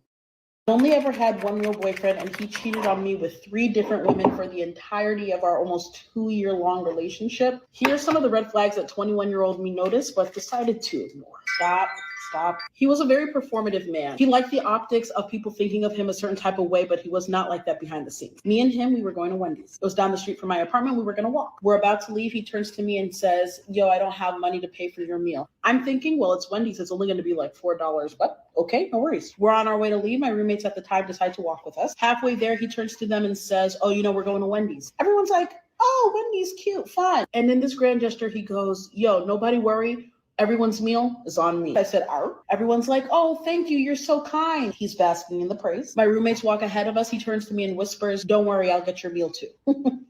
Okay, thanks. He loved being praised for doing things for people, but would only do those things when there was an audience. He did not care to do those things just for me. He did this many a time. Red flag. Anyway, that whole relationship was just so unserious. There was a woman with a whole ass child. There was a sugar mama. There was a third woman. Just, if you want to hear more stories, just let me know. I think this is done. Yeah. Here are 5 things I learned after dating walking red flags for almost my entire life. If this guy wants to get you in bed the first time you've met, 90% of the chance he's not for a relationship. Person keeps saying that he misses you even if you've just met for a day. That's a red flag, and it's called love bombing. Person cheats on you. Just gonna do it again. Do yourself a favor, please don't fall for it. This person you're talking to is the one who cheated, and yet he or she is the one crying. something's not right. If your friends and family don't really support your relationship, chances are they can see this person as a walking red flag, so take a step back and check if this person's really good for you. Lastly, listen to warning signs. People have been warning you that this person is a red flag and has cheated on multiple people countless times. Please listen. Let's not hang on to the fact that we can change a person. This person may have mommy or daddy issues, but that is not your fault. Walk away. It's not your responsibility to become this person's unpaid therapist. And remember, always know how to love yourself first, because if you don't love yourself, then how will you have any love to give? And that is it. Bye. This might save your life as well as your emotional well-being. This is the top 5 red flags that if you notice in a man, sis, you need to go. Coming in hot, we have anger problems. Date this man if you're looking to end your life. Now, the tricky thing about the anger issues is they may be difficult for you to notice at first.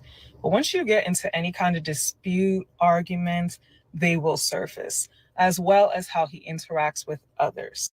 He raises his voice unnecessarily in a dispute. He punches walls. This man has no control of his emotions and he cannot control himself, and he will put you in danger. So the sooner you notice these issues, the sooner you need to leave for the betterment of your life.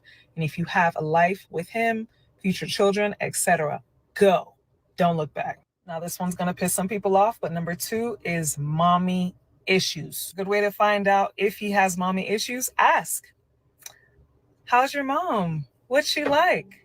What was it like when she raised you? A man with mommy issues does not like women. He does not like you. He does not trust you. He will sabotage a relationship and will most likely sabotage you as well. The best thing you can do is pray for him, recommend a therapist, and go. Dating a man with mommy issues is a special type of hell. It's not worth it. Number 3, we have a cheap ass. Notice I did not say broke ass, because a cheap ass can have a lot of money and still just not decide to spend it on you. Pay attention to how much he tips servers. Does he offer to do little things like pay for your parking or little things that may not be necessary, but does he take pride in paying for them, or does he run away from them? A cheap man is not going to change his ways, and the quicker you leave, the better off you will be. It's giving little D energy. Next, we have jealous/insecure men. Run. Run! This can manifest in several ways, from commentary on your appearance, your makeup, your clothes, your boobs, your social media, anything to take you down, anything that makes him feel insecure about your shine, your star power, your future, your career. If you do not get consistent, confident energy, or a man that wants to pour into you, he is most likely intimidated by the woman that you are, and he's going to try and minimize you. Don't do it. Run quickly. This person over time will wear at your self-esteem and wear at the way that you want to show up in this world. Go. The jealous behavior can be leading to stalker tendencies. It can be leading to, if I can't have you, nobody can have you.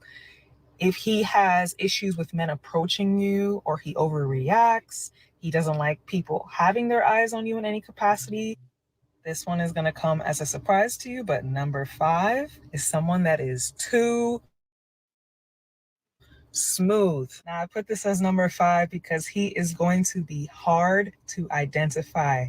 When you first meet him, you're going to feel like it's a match made in heaven. This man has no fear when he approaches you. He has all the right words. He has you blushing from ear to ear. And his roster has 50 women on it as of right now. This man is a player. He is not trustworthy. He knows how to get in the panties real quick, and he is way too comfortable. He's been practicing these lines for his entire life. It may have been passed down from his brothers, his uncles, something. If he is too smooth, too slick, run. You want a man who has a little anxiety and nerves when he's approaching you. The guy that does not want to mess up, does not want to touch you too quickly, doesn't want to do anything to throw off your interaction. A smooth man is not that whatsoever. I have a lot more. I might do a part 2. Okay, here are red flags from my last relationship that I ignored, that I regret ignoring. Oops. Early on in our relationship, I posted this on my Insta story and he got upset and told me that he thought I was an angel and he didn't want to date a girl that posted pictures of herself like this. And I was like, wait, that's actually perfect because I don't want to date a guy that controls my social media. He said, fine, he's willing to put up with it. And I was like, thank you so much. That is so cool of you. Seriously, thanks. Then a couple months later, I posted this picture and he blocked me. For 2 weeks, he blocked me on everything. And I didn't know if I had a boyfriend or not because I was blocked. He couldn't handle hearing any other guys' names. Like, he wanted to live in a world where I had no exes and where basically he was the only guy I had ever met in my entire life, ever. Really early on in our talking stage, he needed me to be exclusive to him. And I was like, wait, so are neither of us seeing other people then? And he was like, no, you are not seeing other people then. Just you. Just you. His explanation was he needed to have girls on the side because there was no way I wasn't cheating on him. In his eyes, I was definitely cheating on him, even though I had no time because we fought every 5 minutes. The fact that this guy could keep a job astounds me because dating him alone was like a full-time job. And then I found out that he had 2,000 constantly on social media. And when I met him, I stalked him. And there was a lot of like content about how girls are so shallow and all they want are like guys to pay for them and stuff. I was like, is that a relevant problem for you? Like, what scenario are you talking about? I'm sorry. Really early on, there was like an intense neediness. Like, and at first I loved it. I was like, maybe I am awesome. But then it turned into like almost obsession. Like, he would monitor my following counts, who's liking my pictures, who's commenting on my things. One time in the middle of the night, I woke up to a long email saying that he had to block me on everything and leave me because in 2019, I liked my ex's picture when we had broken up in 2017, which means that 2 years after we broke up, I wanted to get back together with him, you know? He basically convinced me that I was a problem and a bad person, just in general. But it's not my fault. It's everyone around me's fault, including my closest friends and family. And I really believed him at one point. Like, I started going home for oh my God, I went home for Christmas and I was like, Mom, you suck. He told me his ex-girlfriend punched him in the face. And at the time I was like, she sounds crazy. And I'm like, is there a video? I'm just wondering. In his eyes, I was either an absolute angel on this earth that is gracing him with my presence, or I was the devil. I was all bad, I was all good. Sometimes when we were in really bad fights, he would like leave snarky comments on my posts. And one time a 12-year-old was like, leave Becca alone. And he was like, I'm Becca's boyfriend. And she was like, Becca would never date you. I should have listened to that 12-year-old. So yeah. Red flags for my last relationship that I didn't think were red flags, but actually were. The first red flag that I will speak on is definitely love bombing. So in the beginning of him and I, like, he called me and texted me on a daily basis, which I did not think was a strange thing. However, when he would text me, they would be like these long paragraphs of how beautiful I was and how he could see a future with me. And, you know, very lovey-dovey type of things, very romantic. And one of the best examples that I have is one morning I remember I was on my way to my friend's house. Right before I left, he had called me, and my friend's house is a good 20-minute drive. That whole drive, and he was talking about how much he's starting to care about me, how he could see a future with me, how beautiful I was. Like, that whole drive, I didn't get one word in. I remember thinking to myself, wow, like, this is a lot. But also I was thinking to myself, here is a man that knows exactly what he wants and he's going after it. So how could I fault him? When in fact, this man was love bombing me. The second red flag that I will speak on is just excuses he would make. And the best example I have of excuses, after we got engaged, which was in 2019, remember him saying to me, we'll get married whenever you want. We've been waiting a long time for this, so we can get married whenever you choose. Now, for context, I did not want something big. I was interested in doing something very small. His friends were trying to convince him we should do something in Dubai. And I had said, let's do something intimate with you and I, and then we can do something big later. So as I'm looking at dates, I find something, we have a conversation. He tells me that date will work. So I make the necessary arrangements. And I want to say about a month before, somebody in his family had gotten sick. Now, I'm not talking regular sick. This man was saying that one of his family members had cancer. So of course, things came to a halt. So we get through that. And now he's like, okay, we can plan again. You can choose the date. So, of course, I choose another date. We move forward. A month before that, somebody else in the family gets sick. And as he's telling me like these people are getting sick, honestly, I'm not questioning. And yes, I am believing him, because who lies about having cancer? Like, that is a sick, twisted lie. But this man literally lied about people in his family having cancer. Like, who does that? I'll do a part 2 so I could talk about the other red flags. Get ready with me while I talk about 5 red flags I ignored in my last relationship. The first one is that he gets serious way too fast. With my ex, I told him up front that I wasn't looking for a serious relationship, and he ignored that and said he wouldn't talk to me until I was his girlfriend. And for some reason, I became his girlfriend instead of letting him walk out of my life. The next one is that he would always close himself off to me. This would usually happen if I gave him a response to something he didn't like. He would just stop talking to me or say he didn't want to talk to me, or would just leave our house and not tell me where he was going or when he would be back. I swear his best friend, honestly, knew more about what he was doing and where he was going than I ever did. And I lived with the man for 4 years. So this next one makes me feel really dumb, because I just can't believe I disrespected myself so much and stuck with it despite this. But if he is selfish in the bedroom, that is a sign he's using you. With my ex, sex was very infrequent. And when we did have sex, it would only be in one position. I would talk to him about this and be like, hey, it doesn't feel the greatest for me. Like, can we try literally anything else on planet Earth? And he would just say no. So I don't know why I thought that was okay.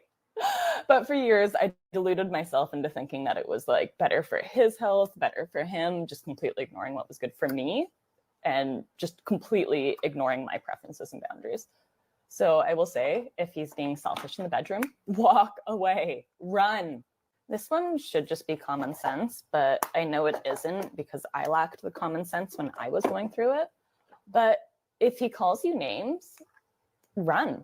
A man that loves you won't call you like a bitch or a whore or other nasty things when you're fighting. You will just have the fight with him, and it'll be more of a discussion than a fight, and you will be surprised that you ever had like screaming matches with your ex-boyfriends when stuff can just be calmly settled with a discussion without anyone's feelings getting hurt, any scars being formed. My ex really liked to name call me. I can think of so many. The lighter end of the scale is stuff like calling me dramatic or bitchy or annoying. But there's a deeper scale as well that I'm not going to get into in this video, because I haven't even finished my morning coffee yet, and I'm not re-traumatizing myself without more coffee. And then the most important red flag that I ignored was my ex being financially dependent on me. I'm not going to get into it too much, but if you pay for his food, his groceries, the stuff for your house, little treats for him, and he doesn't split those bills with you or give it back to you more, he's using you. Run. If any of these things are happening in your relationship, it is not love. He is using you. Please, please, please, for my sake, run away. I wish I could go back in time and shake some sense into my younger self, but I can't. So I'm just going to keep making silly little TikToks, hoping that they're reaching the right girls and that my stupidity inspires other people to be a little less stupid, because I wasted 5 of the best years of my life in this relationship. I'm never getting that time back. All I can do is move forwards and make the most of the time I do still have. And I really, really, really hope you find the strength to do the same if any of what I've talked about today resonates with you. Abuse comes in so many different forms, and you deserve a love that's not abusive. If you really like this guy and you want something serious with him, here's the #1 red flag that I want you to avoid before you get stuck in a situationship and waste all your time. Quick disclaimer, there's a bunch of red flags I want to talk about, but in this video, I'm going to talk about one because it's a huge one that nobody seems to talk about. Ready? Men that don't actually like you, they just like the fact that you like them. So how does that look like? It's a guy you probably even maybe known for a while now, and you even hang out often, and he never tries to actually progress the relationship forward. He never genuinely takes interest in you and trying to see you and trying to set up dates and try to call you, see what's going on in your life. And he only wants to hang out when it seems convenient for him or when he's getting something out of it. You might even feel like a backup plan to him, but as soon as you step back, as soon as you stop replying to him, as soon as you tell him, hey, this isn't for me, then boom, he flips that switch, and now he's putting all the effort. Now he's pursuing you. Now he's doing everything he can out of fear of losing you. So he won't take that next step, but he won't let you go either. So, I mean, if that's the situation you want to stay in, that's fine by me. But if you want to know what to do, keep watching the video. I'm going to tell you. Realistically, there's only one thing you can do. You let him know, like, yo, hey, this isn't for me, and you leave. But you actually leave. You put action behind your words. Decide that, hey, this isn't the situation that I want for my life, and you leave. But here's the problem. Here's the caveat. If you say you're going to leave and you only threaten, and then he like sweet talks you, and then you're like, all cool again, then your words all of a sudden carry no meaning. Your words become literally just empty threats that he can see through. So just please, for the sake of, just stop. But if you do have a guy in your life and things are progressing well and you don't see this red flag, but you want to make him fall in love with you, kind of become a little obsessed with you, get my book. But I have to warn you, it is a little bit on the darker psychology of things. So if you're going to read it, please just be careful, use your brain, and don't mess with anyone emotionally. So if you want to get it, click on my profile. The link is in my bio. And follow me on here because I make content like this all the time. Valentine's Day is around the corner, so let's talk about some relationship red flags. Starting with love bombing. So what is love bombing? Love bombing is when someone goes to extreme measures to show you affection, love, and care, particularly at the beginning of a relationship. Do they go out of their way to buy you everything you've ever dreamed of, take you on elaborately planned dates, and basically try to speed into the I'm in love territory? Ultimately, all of this love, time, and affection that they give you will be used to manipulate you down the line. It won't happen all of a sudden. They'll get your trust, make you feel like you're the only person that matters, and like everything you've ever wanted is right in front of you. But then maybe they'll start to get jealous when you spend time with other people like your friends or your family. Maybe they'll get upset when you don't reciprocate with gifts and love. They'll start to feel upset if you want to pump the brakes a little bit. And if you want to go slow, they'll say, don't you love me? Don't you trust me? The way I'm explaining it now makes it seem like it's super easy to spot and tell when you're being love bombed. But let me tell you, even some of my friends who had a lot of experience with dating ended up struggling with love bomb. They would call me and say, Hera, I've met the perfect guy. He's so sweet. He saved this from our first date. It's love at first sight. And then once my friends have told all of their friends and family just how incredibly perfect their partner is, suddenly when they have their big first fight, they don't want to tell anyone about it. They don't want to call and say, oh, this perfect, charming man that I found ended up mad when I wouldn't give him my location. He's just protective. Or maybe this partner will yell at them when they see them talking to other men, like childhood guy best friends that they grew up with. And they'll excuse it by saying, he just loves me so much, he just gets protective, he just gets jealous. It's obvious he loves me, he would never do anything to hurt me. And although I'm saying this type of manipulation can happen between any two people. How do you know if you're being love bombed? If you've only met someone recently and you've started getting so many gifts, all this attention, you're constantly communicating, maybe they've called you their soulmate. If it feels like it's everything you've ever wanted, it happened all of a sudden, maybe pump the brakes a little and see how they react. For example, there was a point where I talked to my husband about potentially taking things slower. And he was like, yes, of course. How can I make you feel more comfortable? He didn't get hurt or offended. He didn't say, but I thought you loved me. I also told my husband at the beginning of a relationship that I did not like excessive gifts. And he really listened. He would get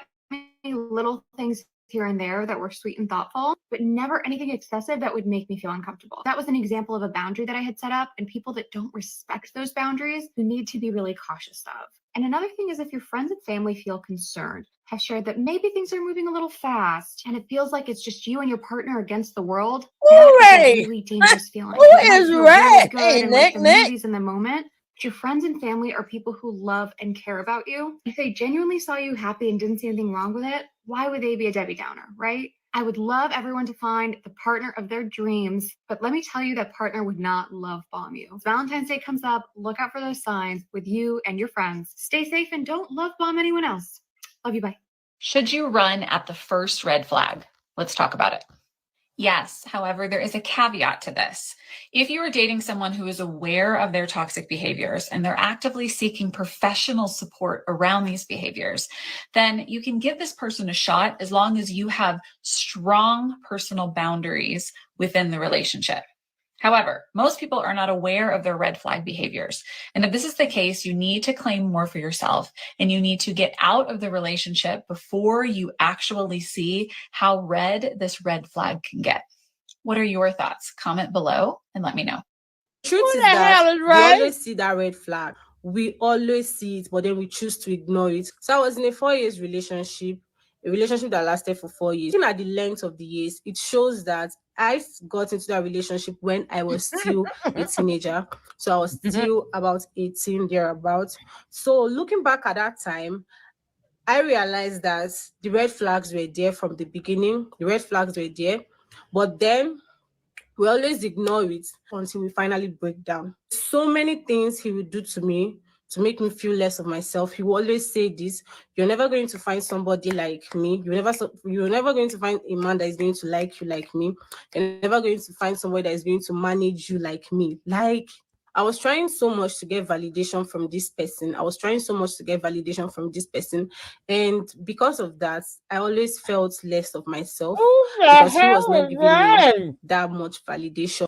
There are some of the things that no And why I matter what, blocked even them? if you take me to Jupiter, I will not open my mouth and say it. I cannot. And I'm not ready to say it here because I'm not ready to embarrass myself on the internet today. I'm so embarrassed at the things that I endured, at the things that I had to let go That's your and man. endure just because, let's say 60% You of can have the him time he was anyway. nice, but 40% he was being so toxic. And most times we tend to like accept that 60%. I already told you guys that I was in this relationship for 4 years. Shut So up, we Nick. grow, we mature. So as time goes on, I was developing, I was evolving. I began to watch videos online. I began to see a lot of women empowerment videos. My favorite YouTuber till today is Heli Gamba. That lady, her videos did a lot for me. So I began to enlighten myself. I began to boss up, to mature. And when this whole thing were happening, I started hearing things from him like, you've changed, you're no longer the person I used to know, you argue a lot, you complain a lot, this and that. And I'm like, change is constant. Like, change is one thing that is constant. People change, people evolve. You don't expect me to be the same person, the same stupid, foolish, innocent Deborah that you met, should I say, 4 years or 5 years back.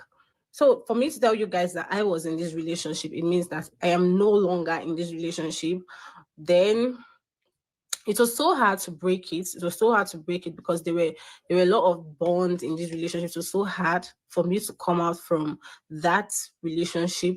But then thinking back at it, I'm so happy that I was able to break out of it. And I got to realize that we do always see that red flags. We do always see the sign, but then we always choose to ignore it. And if you're lucky enough to see the red signs from the beginning right now, I'm going to talk you through now.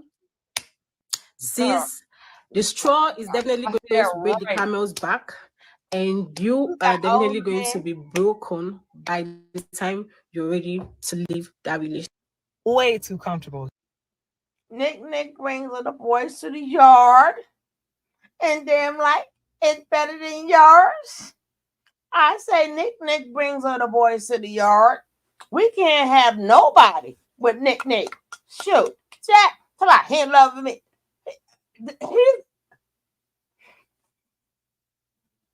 He called Nick his queen. Everybody, my queen. Who was the first one? It was another one we had. God dang it. I do not see him no more at all. But I think, damn it, what was his name? That was her first man. We ain't seen him in years. James. If I'm not mistaken, his name was James.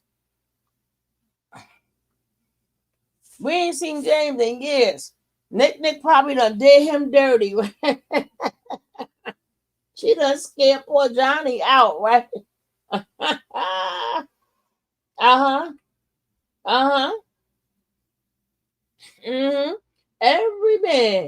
come in here and want them some Nick. Pat Max. Oh, yeah. You see, she got so many men. We can't keep up. We cannot keep up. Oh my God, we can't keep up, Jack. I'm telling you, we ain't got none. We can't get none. Nick get them all. Shoot.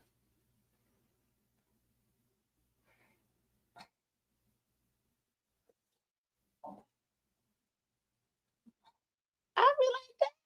What the hell? What do you be doing to these men? They come in, they be coming in just Nick here. Like Nick is and Nick with Nick. I ran James out the chat. Damn. But who guys, this is the Nick brings all the guys to the yard. But being that Nick ain't being bothered with y'all. Nick ain't being bothered with none of you. Y'all can stay in love with her if y'all want to. She ain't being bothered with y'all people because y'all don't know how to act. Y'all don't know how to act. That's why we have to stay single. Because see, Nick play the game. Nick ain't playing with you. She got that no apps given. Y'all better stop playing with her. Right? But on the real note, should women stay single? In these days and time, should women stay single? Right? We are not. It's not even a fact with the games that they play. My problem is when we're not coming up alive. That would be my issue. Like, do we really have to be single to save our lives? And that's a shame. Jack. Jack, all of them. For every damn year. For the last past, I think 5 years, Nick, every year, Nick gets a new man in here. The last past, I think 5-some years, Nick get all the men.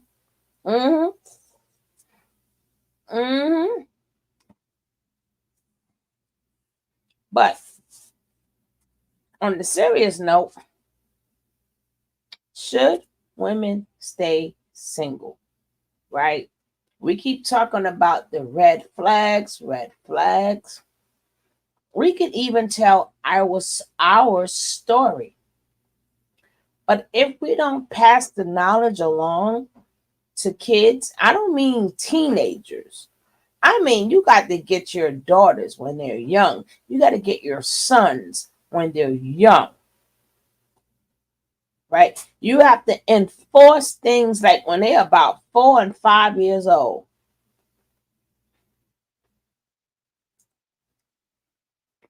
You got to teach your daughters at a very young age not to be disrespected.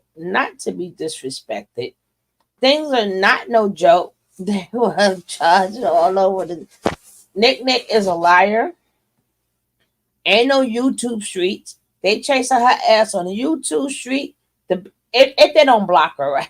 If they don't block her, they chasing her on YouTube streets, the big old streets, the dish streets, her and Boss Lady. Her and Boss Lady. Them the only two that are everywhere, right? Her and Boss Lady that's what her and Boss Lady had in common, boy. The her and Boss Lady be in a whole different conversation. Because her and Boss Lady be everywhere. I'm like, well, where don't you and Boss Lady be? Shit. They be, oh yeah, you saw what happened over here? And, yeah, I was over there. You see what happened? And you know what happened with such and such. We be like, what the hell are they talking about? Right?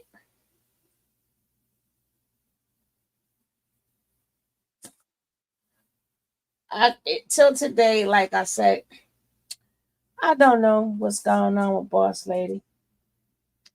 All I know, she was really, really, really ill.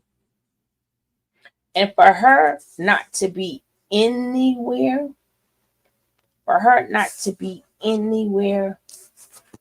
I know I just don't know what to say.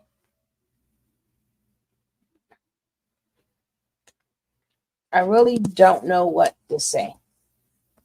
But it is since she's been sick and then being absent is really been a void. It's really been a void without Boss Lady. And I remember, I don't know if Nick remember when she used to say, oh, her stomach hurt and how much pain she was in. And they used to send her back and forth to the doctor. And then they gave her that diagnosis too late. They never checked her, right? And then she'll try to come in and sit in the, but like I said, we got. Exactly. I mean, it's good that Boss Lady get to live through the videos, right? Regardless of whatever, she get to live through the videos. She is stamped. She's in a lot of videos, right?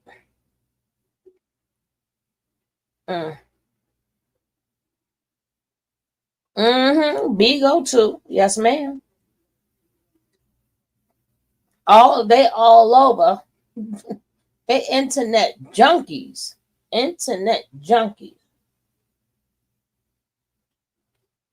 And then we had the other one too.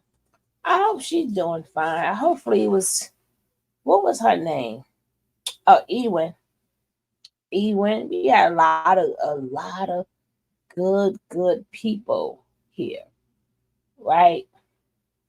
A lot, and if you even if you're sick or if you're not here, you gonna always be talked about and remembered here. And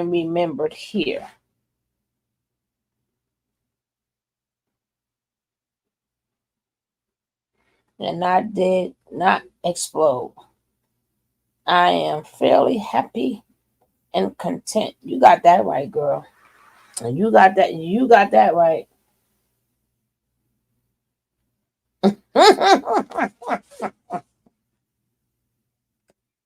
Jackie, don't do it. Jackie, don't do it. Don't do it. But we out of here. I will be discussing. I was going to probably do it just for a little bit. But yes, P. Diddy has been arrested in New York City. He came back to New York City because he knew they was going to arrest him. And I knew something was up. My man sitting in the park. He's sitting up there with G Dip, or whatever. And he looking all regular. He knew they was coming for him. Now, I don't know if it's a thing that he can get bail. He only got arrested or detained. We're going to get further news. When I get further news, we will definitely be on that tomorrow, right?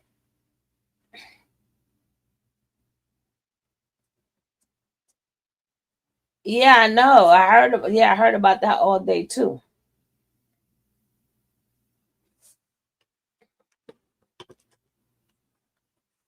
But like I said, women, as you see, your life depend on it. Your life depend on it. She said, oh,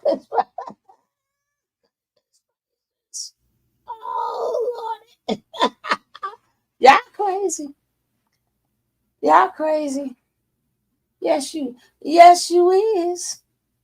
But let me get ready to get us up out of here, right? And then I got more on these subjects, of course. I meant to do these subjects. Oh, yeah, rest in peace to Tito Jackson. Thanks for reminding me, Nick. Rest in peace to Tito Jackson. Yeah. He was the one with always playing the guitar, Michael Jackson's brother, Tito Jackson. Because you got to say that because it depends on which generation is watching you. So I would say Michael Jackson's brother. And I also want to, I'm telling you, I got to show the video. I got to find my videos when I was at the Frankie Beverly concert a couple of years ago, right? And I am disgusted that now everybody want to tribute to Frankie, right? That man's, he performed till he couldn't perform anymore. He just retired, right? His voice was going and he still made it out there. And you know what we do as people? We ridicule our greats. We, instead of saying, hey, you put in your years that these people, that's all they know how to do is perform. Like when he was performing out here by us, his voice, he was still like kind of strong. But where he was weak, we was singing for him. We partied.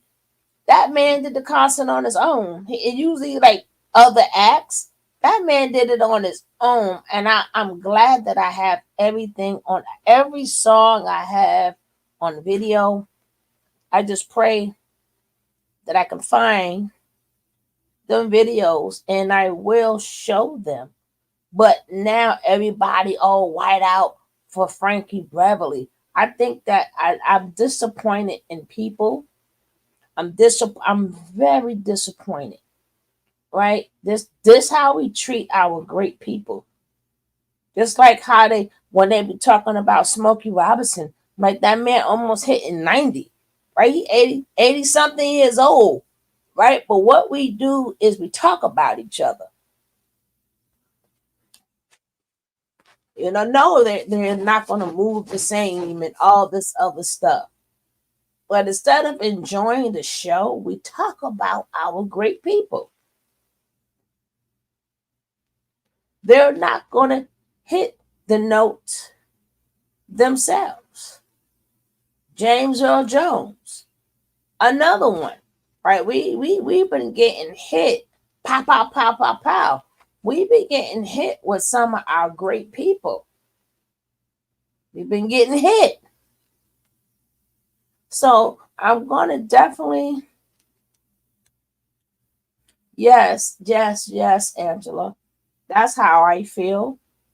But I didn't like the last year how people under the concert, they were saying such negative stuff.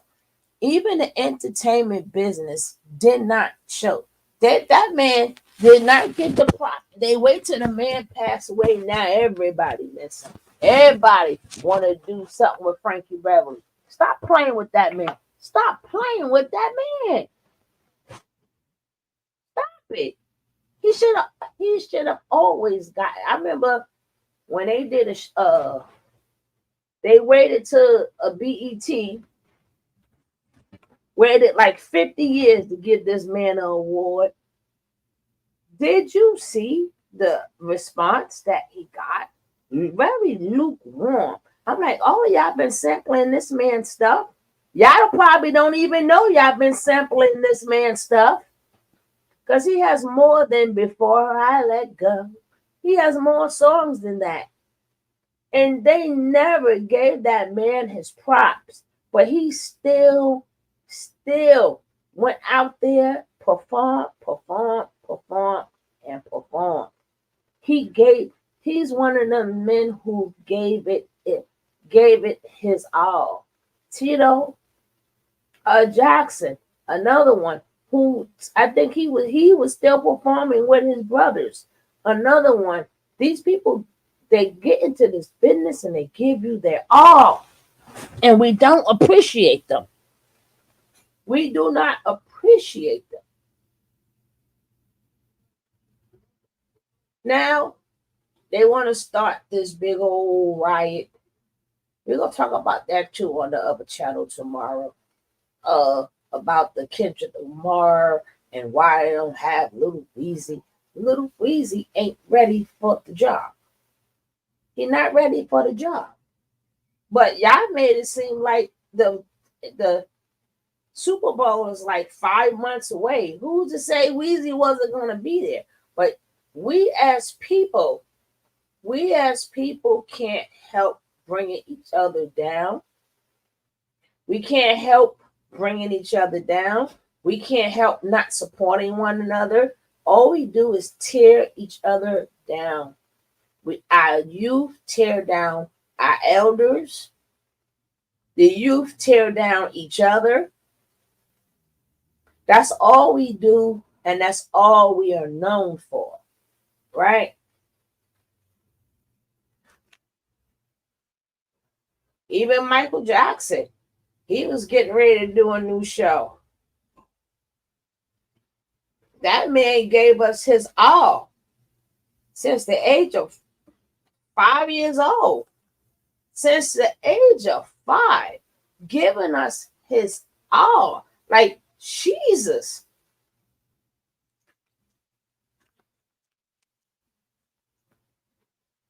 These people, but we're going to definitely talk about that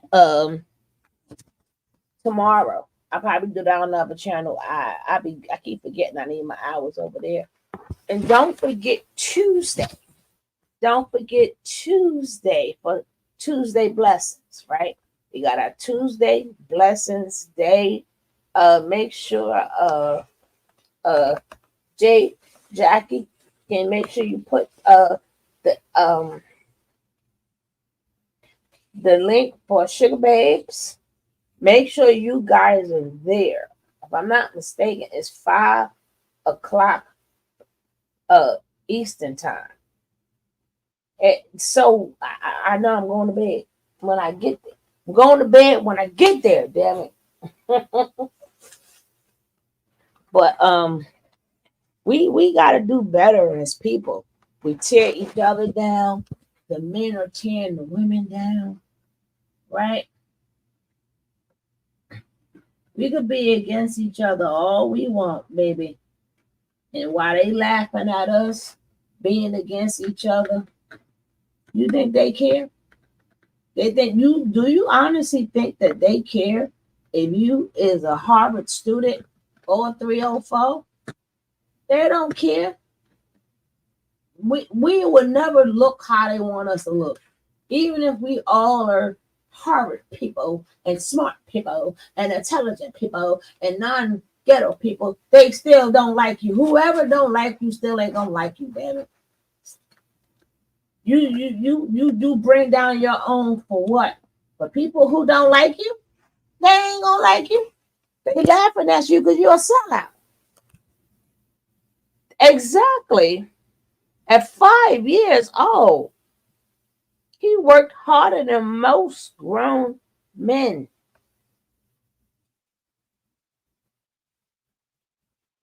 And that's even down to Prince. They didn't appreciate him till he passed away. That's just like I seen everybody on a drink. He have not yet put Curtis Blow on Drink Champs. Like Curtis Blow is older. Wouldn't you want to start giving him his interviews now? Who can tell you about real hip hop? Wouldn't you want to put Kool Moe Dee out there more?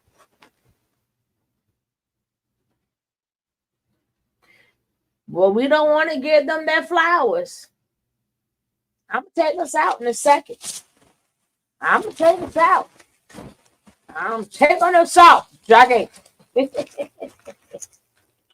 After I open up my snack. I'm going to take us out because we're going to show enough be on here tomorrow. And just let y'all know, it's only Tuesday Eastern time. It is not Tuesday on other parts of the world. But tomorrow, make sure 5 o'clock y'all show up tomorrow. Please show up. Please show love. Get your. I want everybody there. I want everybody there. Yes. God dang it. I think one of y'all came. Oh, I found my soda. That's right. I had to snap before I go, damn it. Hey, Jackie said, take us out of here, right? Now take us out of here. And thank you all for being here. Don't forget to like, comment, and subscribe.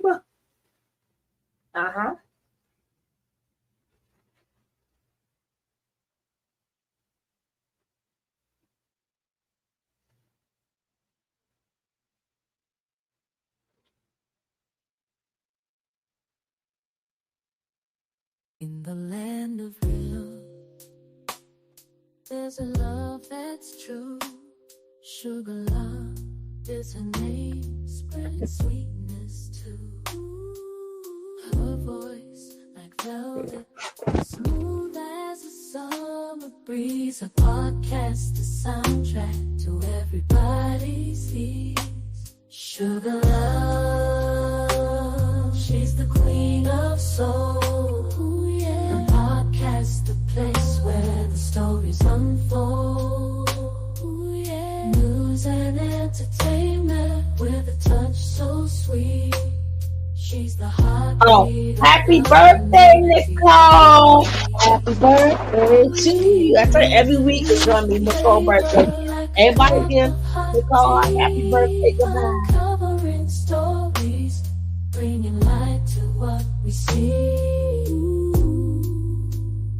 Her infectious laughter, she uplifts every soul. Sugar love, she's the one who makes us feel whole.